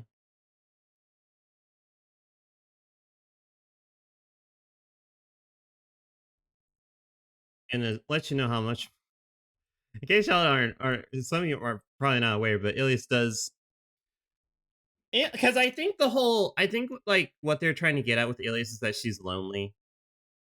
At the end of the day, she's just kind of lonely.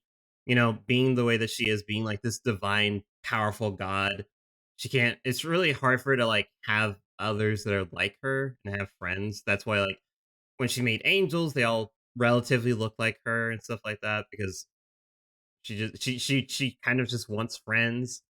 The unfortunate thing is that she's a spoiled brat, so she doesn't really know how to treat her friends correctly. So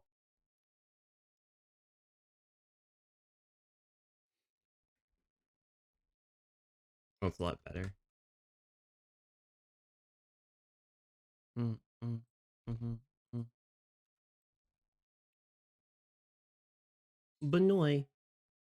Actually, I think this one can stay white because it does physical and magical attacks. So I think this Banoi is supposed to be like balanced. So clown around.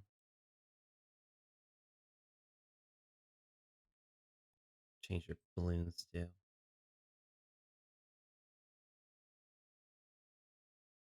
You are blue. Blue. Blue. You guys are fine. Red is good. Well, no, magenta. Because they do fire magic. They specialize in fire magic, so magenta. Oh, okay, sorry. Time for another ad break. So y'all go ahead and get your stretchies in, everything. I'm gonna run a quick ad. We'll be right back. It'll be good, okay?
I've returned. Ah, look at this ugly mug. you. This one does. I think this one throws like fire magic at you. I think this one's magenta. You're an aggressive bitch. This one's red.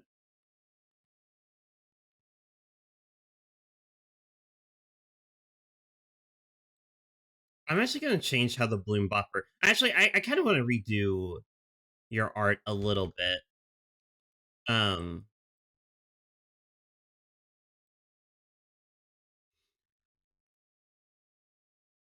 report.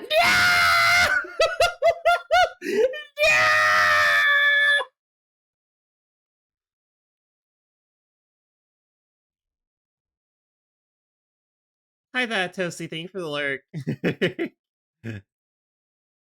Oi, there's fucking hips I see! Reported!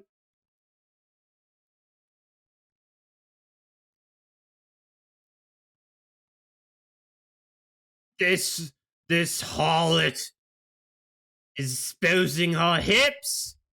We can't have that now, can we?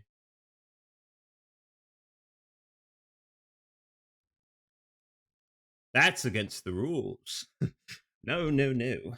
Our advertisers won't like that, even though our advertisers sometimes send questionable ads the way of our consumers, but I can't believe you've done this. Oh my. Look,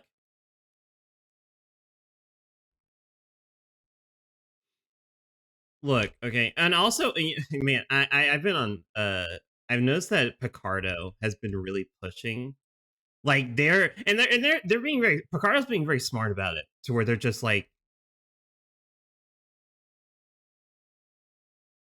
excuse me, they're just like they're noticing that people are upset with like Twitch, and they're like, "Hey, come over to Picardo. We don't worry about your hips and stuff like that." It's like, oh no.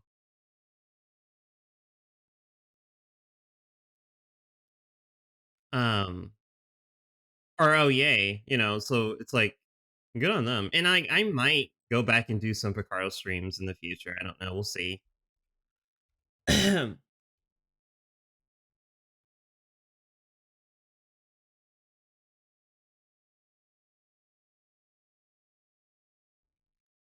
But yeah, no, smart on them. Smart on them.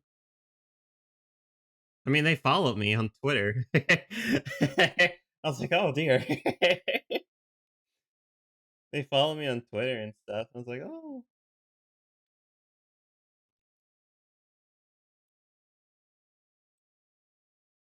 So who knows?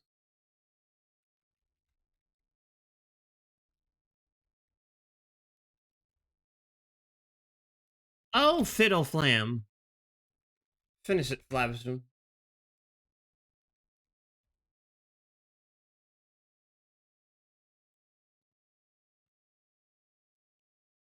Real quick though, once I finish this up, there's one thing I want to do. I want to pull up because like I said before, in MGQ, whenever you lose, Ilias can give you an evaluation as like a hint or a tip, some help to get you through the fight that you're going through.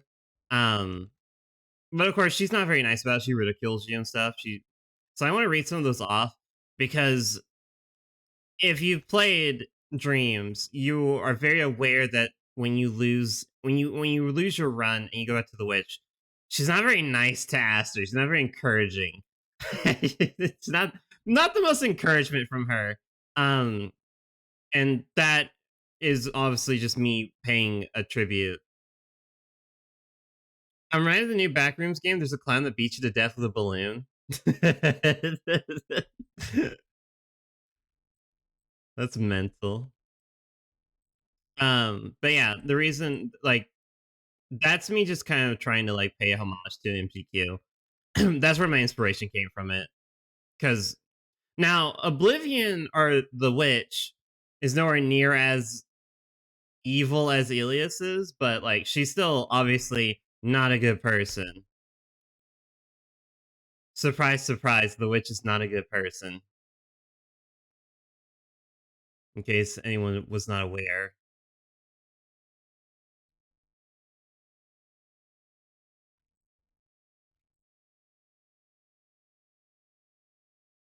I mean, she's basically just trying to like okay, like I don't know if many people have like noticed this about the witch, but she does some pretty fucked up stuff to Aster. One being trying to force Stockholm syndrome on them.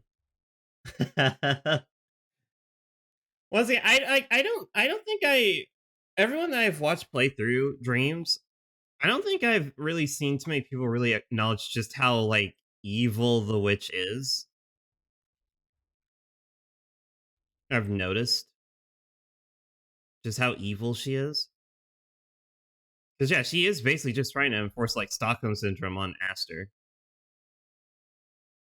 That is a core. That is a thing she is actively doing. All the players are into it. Yeah. Yeah.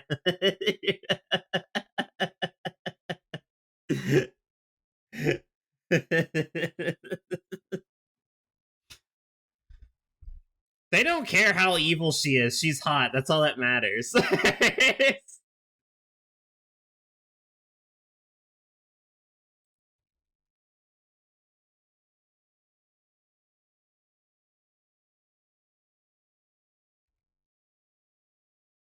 And when you're hot, you can get away with murder, dude.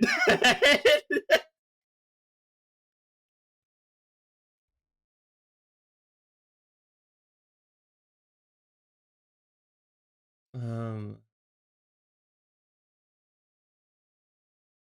yeah, this I need to fix. Okay, real quick though, ain't that true? I know, right? So let me pull up some of her evaluations and read them off because like she's not some of them. Okay, some of them are funny. Most of them are funny, but they're also just like that hint of just like, wow, that's not the nicest thing to say. You're very encouraging here.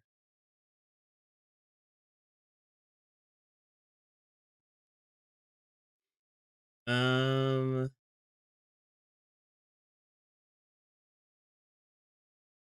yeah. So if you lose to the very first enemy, which also I should mention, this is really funny. Um, the very first scene of the game, you can die as early because the first scene of the game is that you talk to Elias, and she does her like oh brave hero Luca, you must defeat the monster lord. You know that stuff. You know where like it's the call to action, so to say, from the gods that you see in like old school JRPGs. The first thing she asks Luca is like, "Can you hear me?" And you say yes, no, or ignore her. If you say yes, it continues the conversation. If you say no, she's like, "Then why did you respond?" And then it continues the conversation. And then if you ignore her, the first time you ignore her, she'll like repeat the question, but like more agitated. And if you ignore her a second time, she just straight up kills you, and you go back to the title screen. So yeah, don't ignore if a god is talking to you. Don't ignore them. That does not play out too well. Um, but if you like this is the evaluation if you defeat or if you lose the very first enemy in the game, which is a slime. She said, "Oh come on, you're already hero. Losing to the first enemy. How pathetic! Beaten by a slime, the punching bag enemy of RPGs." And it's funny because at the end she's like, "I'll always be watching over you." I have to slap you a little bit, but I got your back, dude. No, she does not.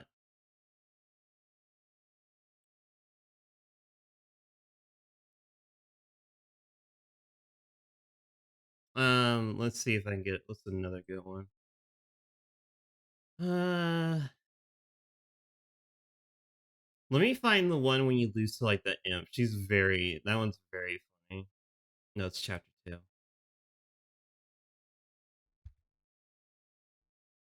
When you lose to where's Rami? She's in the castle. There she is. Okay. When you lose to the imp, which the imp is an incredibly easy enemy. You find her in like the Monster Lord's castle. She's supposed to be a joke character. Like you hit her once and that's it. Like it's implied that she's like a resident of the place, and you just caught her like I don't know going for a stroll or something. But you can still lose to her. And yeah, if you lose, it just says to an imp, a weak imp. You could have tapped her and she would have lost. To let yourself be seduced so easily. Have you got no shame? The only way to lose is if you are a failure as a hero. Yeah, she's not very nice about it. But I mean, to be fair, this one's kind of warranted.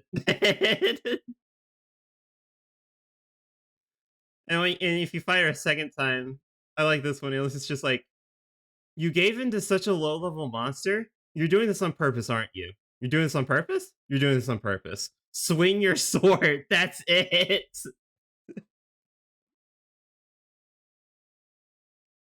She gets so annoyed.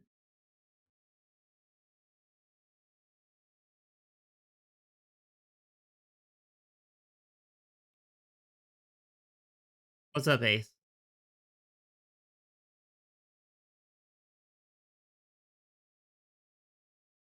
What's on your mind? What's on your mind? What do you think about?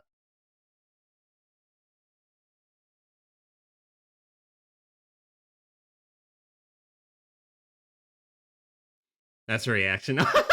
Yeah, basically. Basically.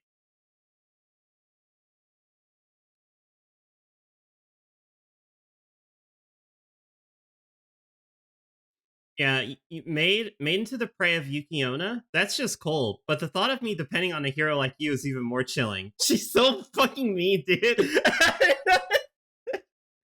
It's just like backhanded compliment. It's like you come to her for help, and she just like demeans you. But like that's kind of like I said, that's like the inspiration I got for with the witch if you lose a run, and that the only difference is that at least Ilias does give you like tips on how to fight the monster. The witch doesn't do that. She just like chastises Aster and then tells you to get back in there and do better. She doesn't even properly help Aster. So I guess that's one thing Ilias has got going for her.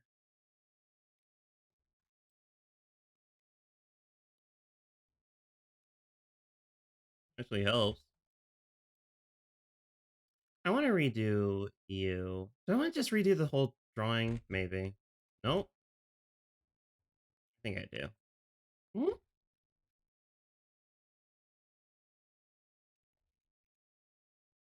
Hmm? But I was thinking about changing that for the new build. I was thinking that maybe I can make so that when if you do lose a run, the witch does actually provide you with like some a helpful tip. Um, maybe not for every. I'm thinking not for like if you lose to like a normal fight, a normal encounter, then probably not. But if you lose to a boss fight, then I think those are the ones that she'll be like. She'll give you a little hint, basically, if you want it.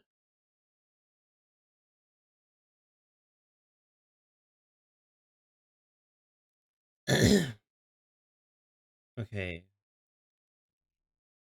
an ash hound.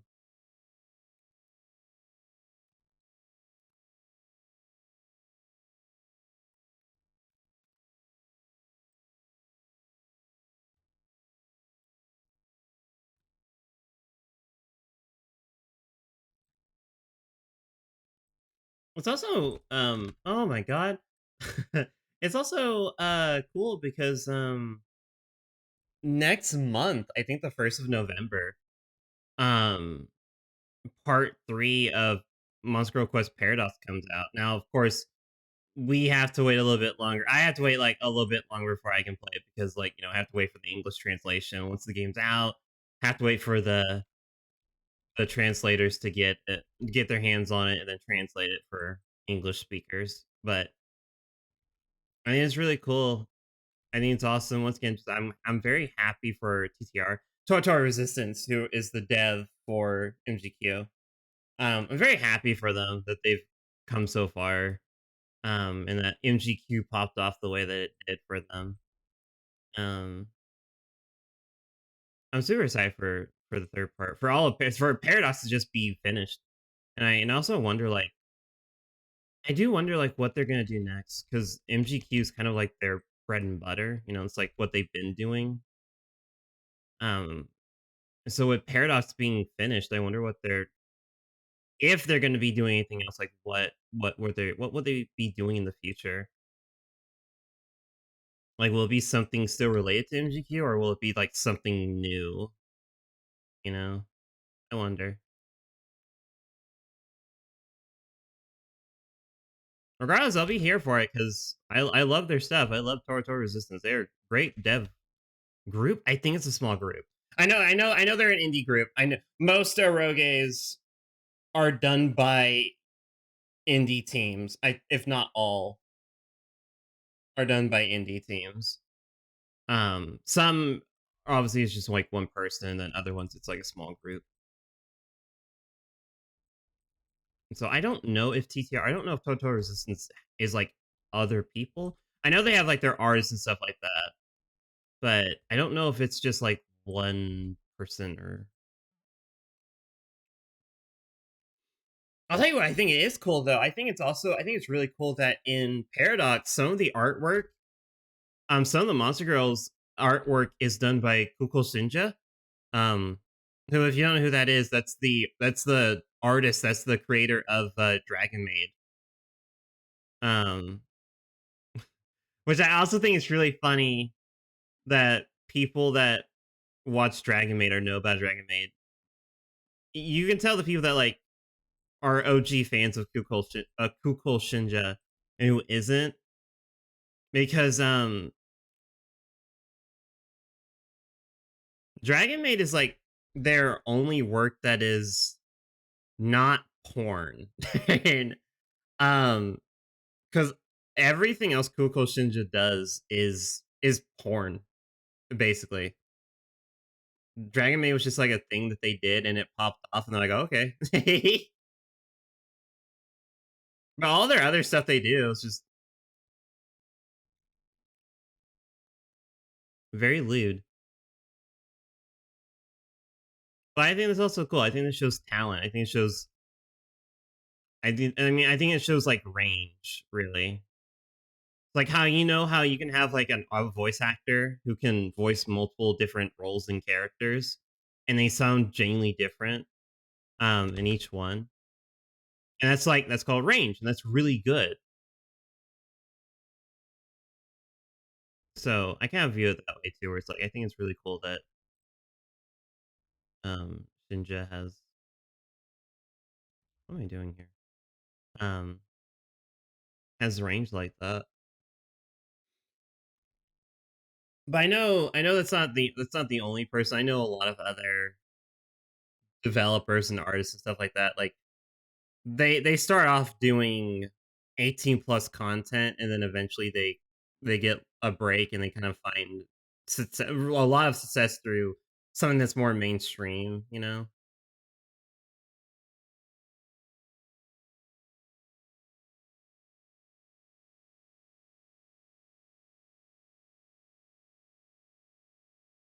I think it's really cool. I'm trying to remember what all let me look this up. How much art did Koko Shinja do for MGQ? Because the only Monster Girl that I can remember is the Succubus Maid.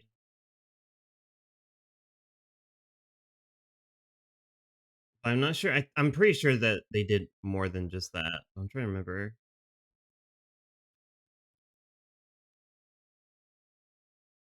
Succubus. Is it made Succubus? Is it made Succubus? Okay, I was gonna get real mad. Which one's Succubus? Come on.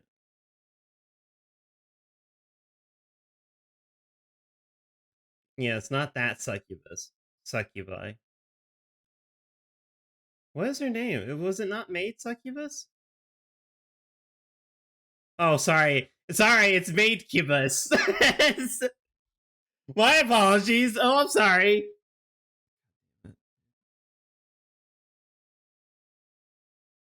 Yeah, made Cubus. Yeah. What else did Sinja do? Okay, no, they did more. They did. Bandersnatch, the Bandersnatch, the gelatinous cube, made cubus, gigantic girl. What's it? Oh, okay. It's just a giant. It's just a giant. Gotcha. Novistador. Oh, it's a worm. What is this?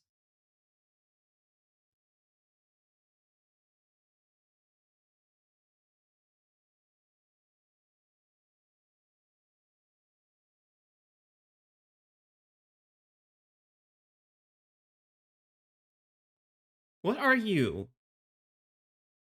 It's an insect. I know that.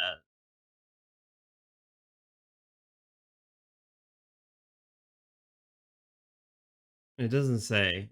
She's just a bug. Yeah, she's just a bug. She looks like a caterpillar.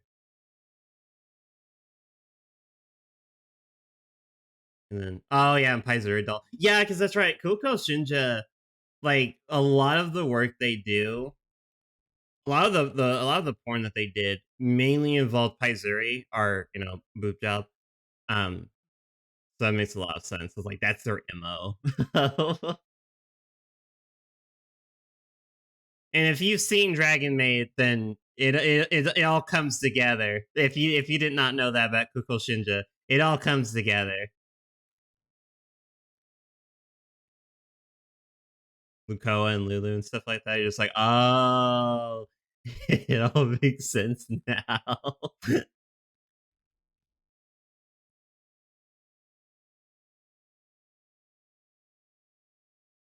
Reminds me of one time when, because in case y'all don't know, I don't mind.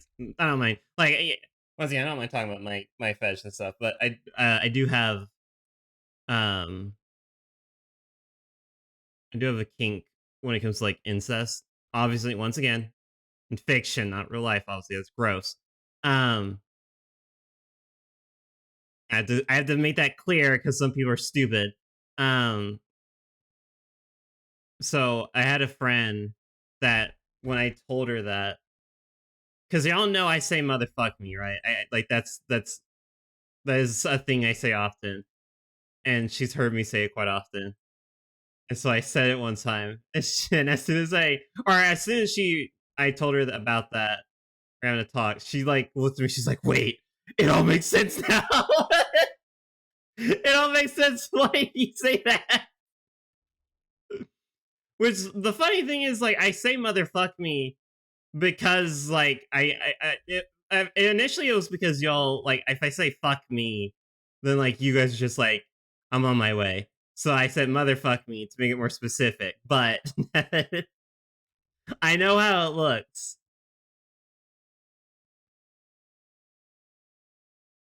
I know how it looks.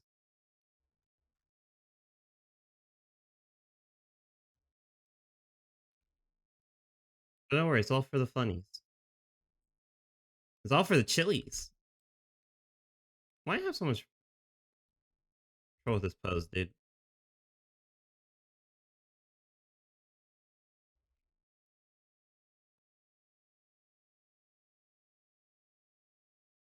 Woofer ears.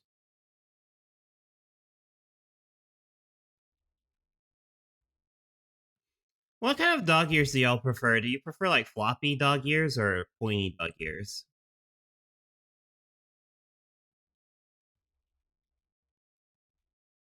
I think I like pointy dog ears more.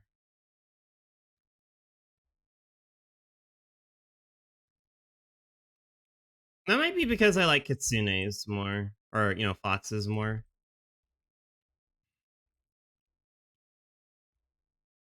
The foxes have pointy ears.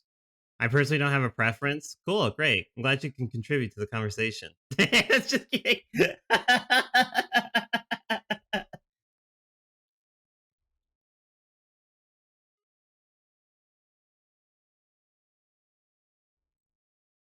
Mm, mm, mm, mm, mm.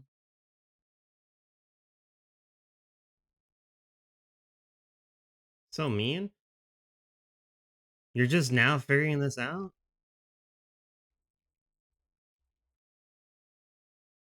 I can't like y'all know how mean Oblivion is. Where do you think I get it from?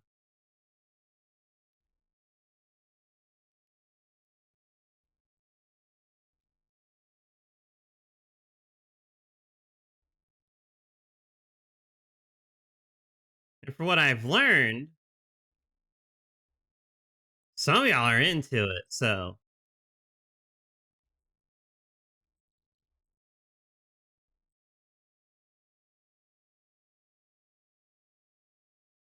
I don't want to do the hairstyle. I feel like I do that hairstyle too often.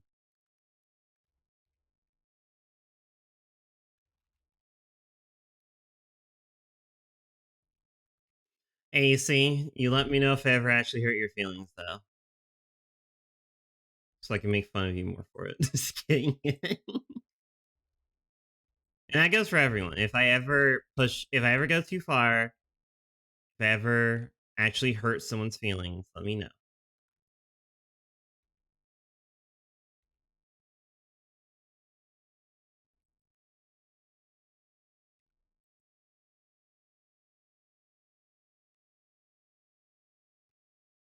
Depending on the circumstances, I may or may not apologize. That's something I actually have noticed, or that's something I want to talk about. Saying the words "I'm sorry." We've all heard those words before in our lives. I'm sorry. We've all said it. I'm sorry. But one thing I want to point out that I because when I was in high school, we had a bus driver, and he hated people that said I'm sorry. He did not like hearing people say sorry. And at the time, I didn't understand why. But now that I'm older, I know what he's getting at.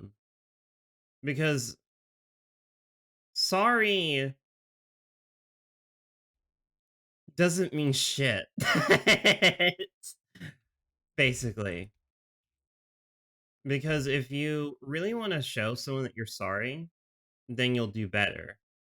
There's nothing wrong with saying sorry, of course, but some people, I feel like some people believe that if they say sorry, it fixes everything, and it doesn't.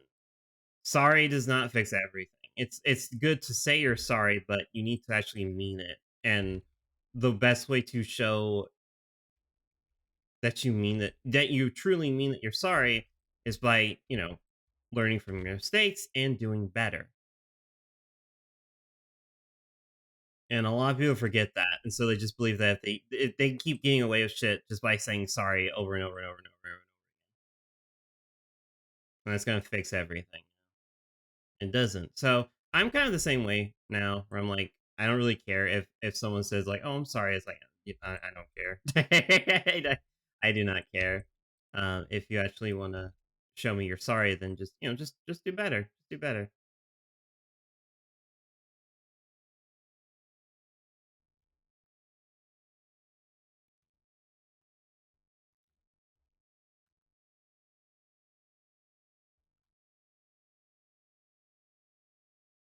So yeah.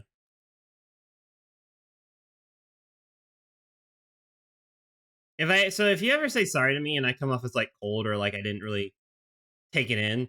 And also another thing, when someone says sorry, you don't have to accept their apology. Always remember that you are not obligated to. I feel like that's what we were taught when we were younger, but no, if someone says sorry, you don't have to accept apologies if you don't want to. You have that right to just be like, nope, I don't forgive you. Or in my case, because in my case, it's like if someone says sorry to me, I don't forgive them. I never forgive someone when they say sorry. Only when they show me and prove to me that they are sorry that I accept their apology. That's when it actually means something to me.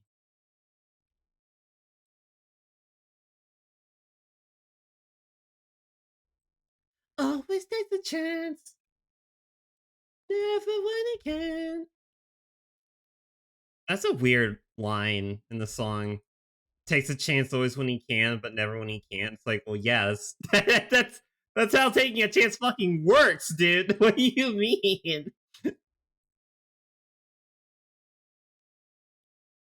It's like Magnus always has a bowl of cereal, except when she doesn't. It's like, yeah, what? That's basically the lyric. Hi, Supersonic. Wait, we were just listening to your music, dude. What are you making? I don't know. I'm making a dog. I made her paws way too big, but that's okay. It's a sketch. Still in the sculpting process. Just trimming down the fat. Also just blabbling. Just blabbling? Blabbling. Just babbling like an idiot, really. So,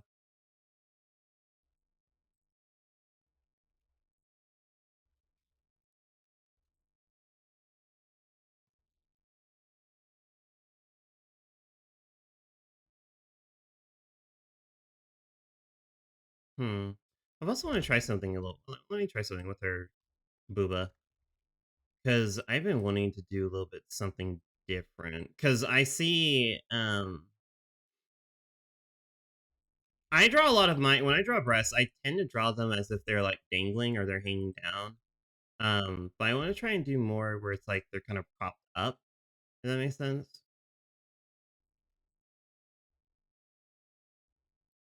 It's like they're being squished up. Does that make sense? you know. I want to get some practice. I want to get some practice with that.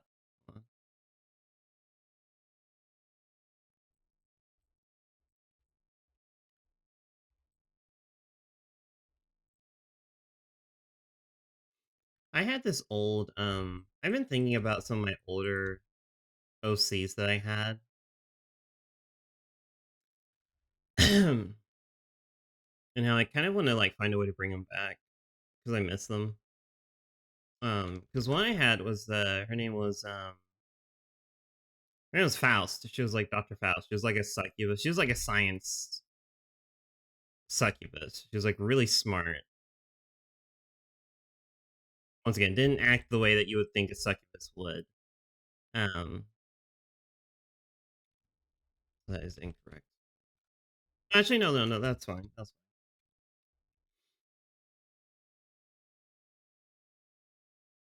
fine. And she still had the powers of a succubus, and she still occasionally did succubus-like things. But she was like more studious. She was a more studious one. Oh, actually, I think I know where I can bring her back. Because in the old version of Dreams, um, there are these mercenaries you can get. I'm actually changing it for the new build so that mercenaries that you get are now they're golems, and you buy them off of a golem maker.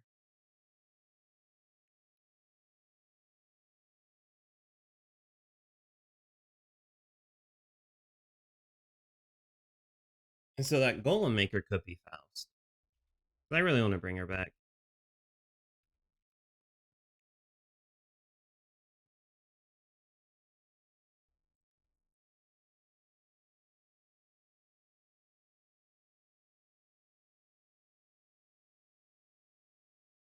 I'm also because the other big challenge that I'm running into with with Dreams, the update I'm gonna have for Dreams is that with there being now tiers to the dungeon, because in the old version, there weren't really tiers. Like if you went to the forest, it didn't matter if you went to the forest or the deep abyss. Like both of them they had to be like generally the same difficulty because you had no control over them. But now in this one, there are tiers. If you take the upper route, then it's a more easier route, while taking the lower route is the more difficult one. So I actually do have to keep that in mind.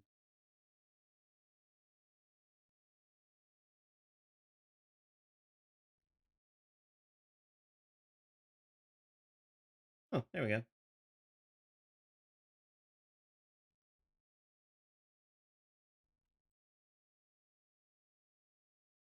As I'm making these. So one thing I have to keep in mind, one thing I definitely have to keep in mind is like if you get a mercenary, they need to like scale up with the player. Which I think that's as simple as what I'm gonna have happen is that if you encounter the golem maker, um, on a higher tier, then she can upgrade your golem for you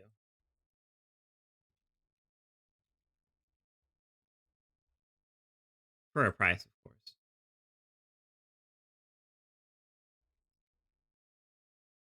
In addition, because I know mercenaries only stay with you for a certain amount of time before they disappeared. So at golems, the thought process is that Actually, hold on. Is that once they stop working for you when they run out of mana and they collapse, basically? They run out of energy.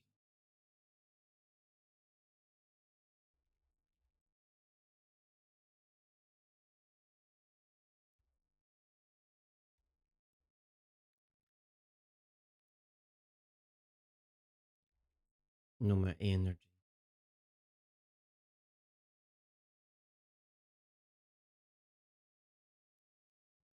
So I was thinking that could be a cool thing. Or,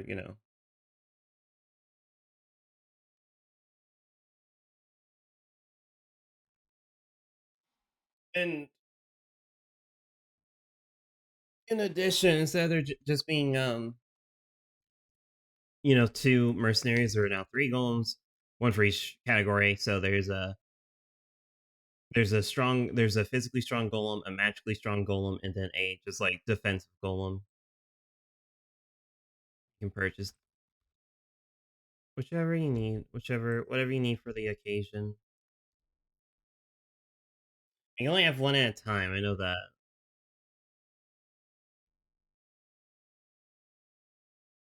Get her claws down here.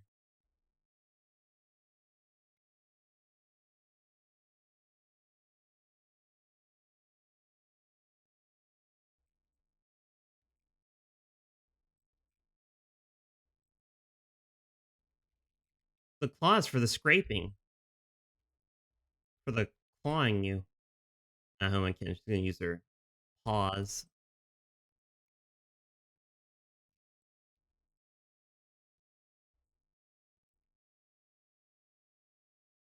Yeah, no, I'm gonna like I said, I wanna talk more about certain eroges I played, just because like I said before, if not for them, I wouldn't be doing this. Like a lot of my inspiration comes from those games.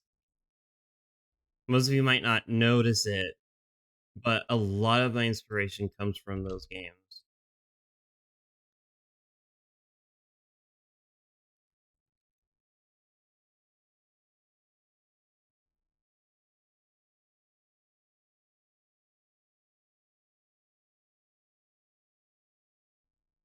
So I'm just very passionate about them because they're genuinely really good.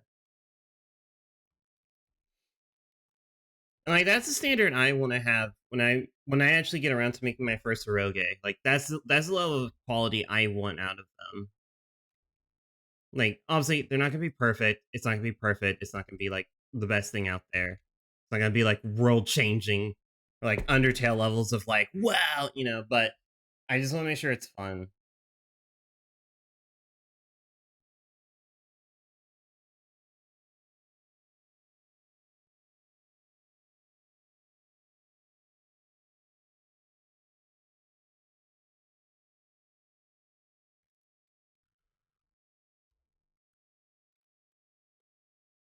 Oh, okay. So another speaking of like eroges that have like a general audience to them, it's like that's what they stick to. There's another game out there. I mentioned this before. I didn't talk too much about it, but like Less Grim and like that franchise in general because they have a lot of stuff. I think the dev group's called like Studio 12, I believe. But yeah, they have a lot of games under their belt. It's like Less Grim, Succubus Friend, Succubus Patel, Succubus in Wonderland. Um, there's more. I'm blanking on them. But their whole MO is that like it's just boobs. Do you like big massive titties? There you go. And it works like and that's like it's smart. It's they work to their advantage. They know their audience. They know their audience wants to see monster girls with big massive titties and they deliver. And it's smart. That's how you do it. And while the Less Grim games aren't I mean they're flawed. They're not as engaging as like MGQ or Succubus Prison. But they're still just like they're okay. They're decent.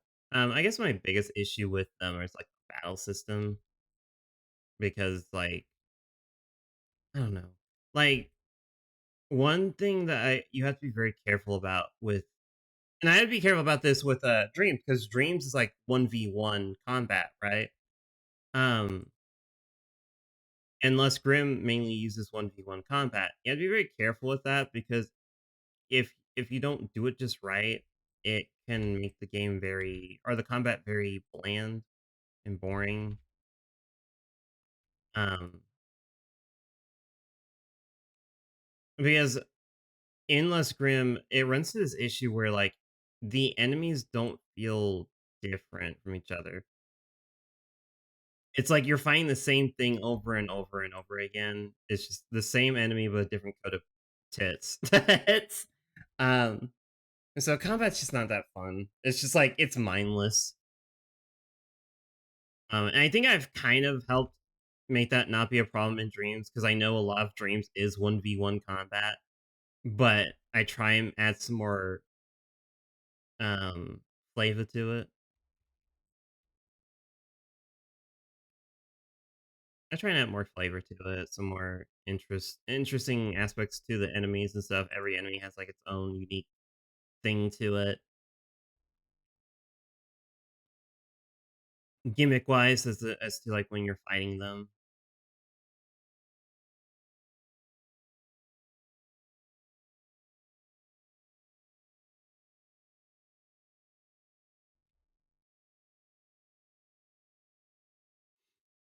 But I do once again, Less Grim does have really good humor to it. Those are also like I've noticed that's another thing I like about Rogues. I like Rogues that don't like if it is a more absurd concept. The devs are like, yeah, we know this is wild. We're having fun with it, and it's like you can tell, and it's like it's just it's a good time.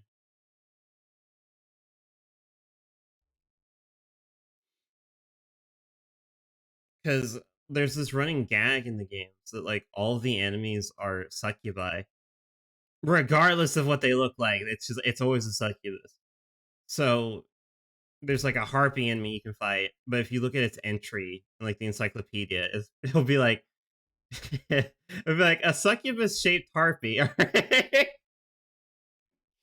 And it's like that with any monster girl that isn't directly a succubus. Like, no, they're all succubi. This is just a succubus that looks like a Lamia. This is like, no, this isn't a kraken. This is a succubus that looks like a kraken.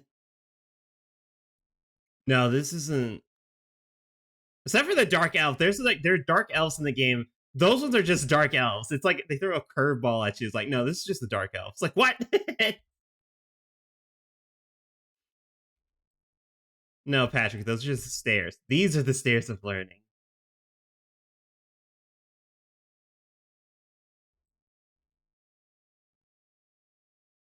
Also, I think the slimes are just slimes. I don't think it's a succubus shaped slime. I think it's just a slime. It's like a reoccurring character that shows up is like are the slime queen. As far as I'm aware, I think she's like aggressive towards succubi. I think there's like some kind of weird stuff going on between the slime kind and succubi. I don't know what's going on. Maybe it's because depending on like, you know, your lore that you have in your game full of monster girls, stuff like that. Oh no. Stop. Slimes can usually be depicted as being like resistant or immune to like you know physical damage, so that would include anything lust based. So like it would make sense that a succubus would be susceptible or weak or powerless to a slime because they can't feel what you're doing. Like you can touch you can wrap up a slime all you want. You can that's probably not going to do anything to them.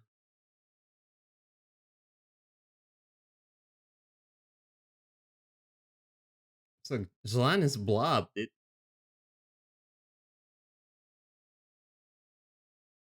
So that makes sense. That actually makes sense if you think of it that way. I was thinking the slime queens has that mindset of like no longer will our kind be laughed upon as being like the punching bag. Like, rise up, my brethren. Rise up, my slimy brethren, sisterin, whatever. I was like, oh, oh, oh, oh, time for another break. Really? Hold on. Oh yeah, we're getting close to the hour mark. Um, Jeez.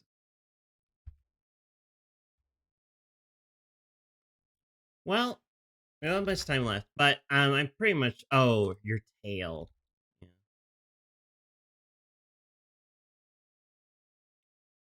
We're just gonna run this out. Because I do need to do some other things before. Because we're still gonna do our Terraria stream later today. That still is gonna happen. I just wanted to do some art and just chat with y'all for a bit. Just like ramble about things that most of you probably have no idea. But once again, I think it's cool because, like like I said, maybe some of you will have interest in these games and want to check them out because they are really fun. They're really fun. I understand the like eroge aspect. Like I understand eroges might have the stigma behind them, but trust me, if you know where to look, you can find some really fun, interesting games out there. You can find some hidden gems out there. Don't discount it just because it's an eroge. There are really good ones out there that you can still have genuine fun with.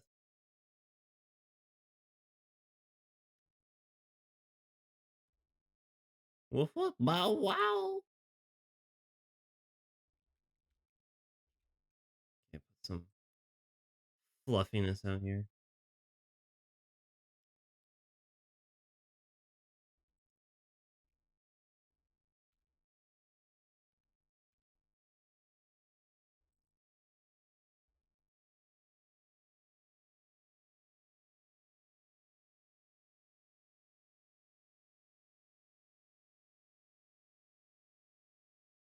I'm gonna go ahead and let me make sure it can't be rated real quick since we're gonna be ending here in a bit. Where is it? Oh, there it is.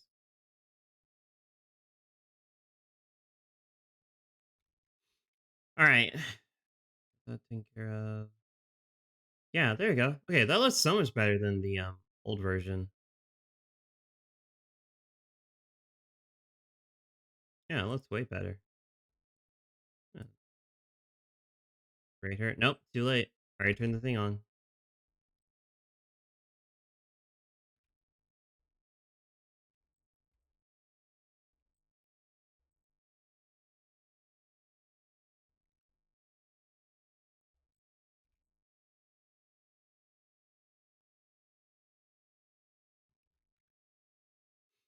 Cool. Yeah, that looks so much better. That looks so much better than the old version. I think it's a lot more clear. I think a lot the clarity in this one is way better. Oh yeah, if I do it like this, it's almost like she's got the squish. Get the squish! Get the booba squish! Hell yeah. Yeah, I think this reads so much better.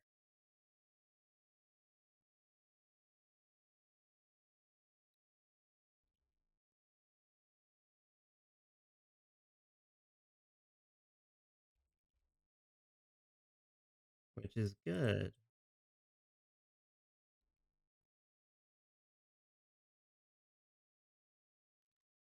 Okay, cool. Alright. I'm gonna go and get some food. I'm gonna go make some dinner real quick before we do Terraria later today. Um,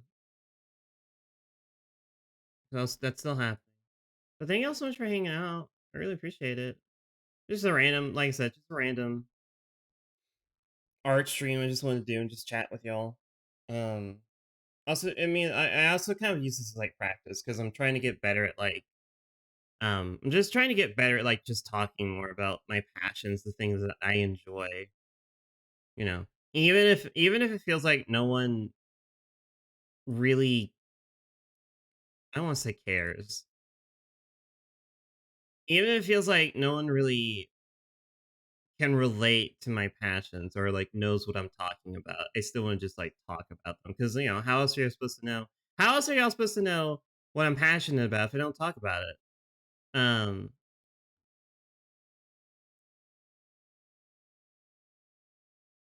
I cares. Oh, I appreciate that.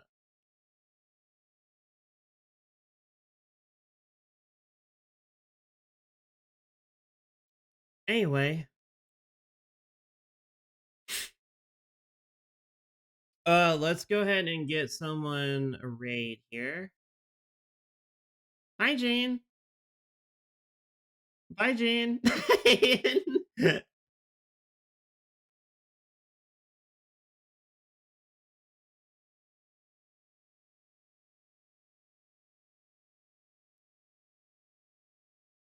Yeah, we're about to end. I'll be back later this evening though for Terraria.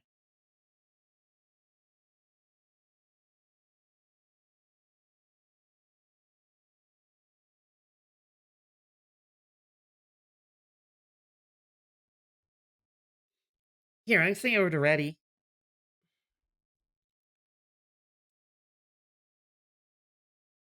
Hi, Art Candy. Sorry, I'll be back later. And we're in the stream.